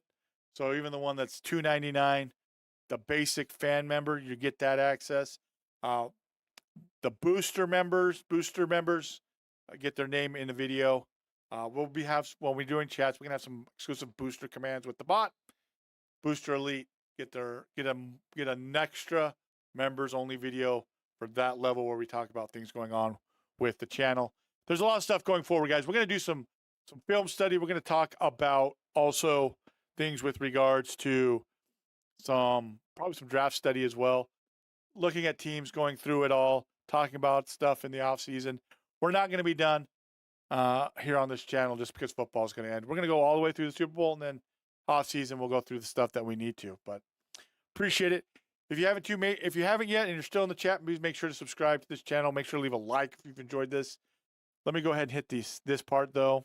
I want to end shout out to all of our booster members that are supporting the channel. If you wish to have your name in a video just like this, please make sure to join at the link down below at the booster member or above. On the next screen, there will be another recommended video. It'll be a breakdown video. most likely. Check it out. See what you think of it. Some of them might be commentary, but most of my videos are breakdowns. We'll see you later, though, and have a good one. Okay, everybody, you guys have a good rest of the day. I'm going to end the stream now. This will be live for about a day or two, and then I'm just going to make it member only. But you guys have a good rest of the day. We'll put up another video, my thoughts about the national championship game, but you guys have a good one. We'll see you later. Bye-bye.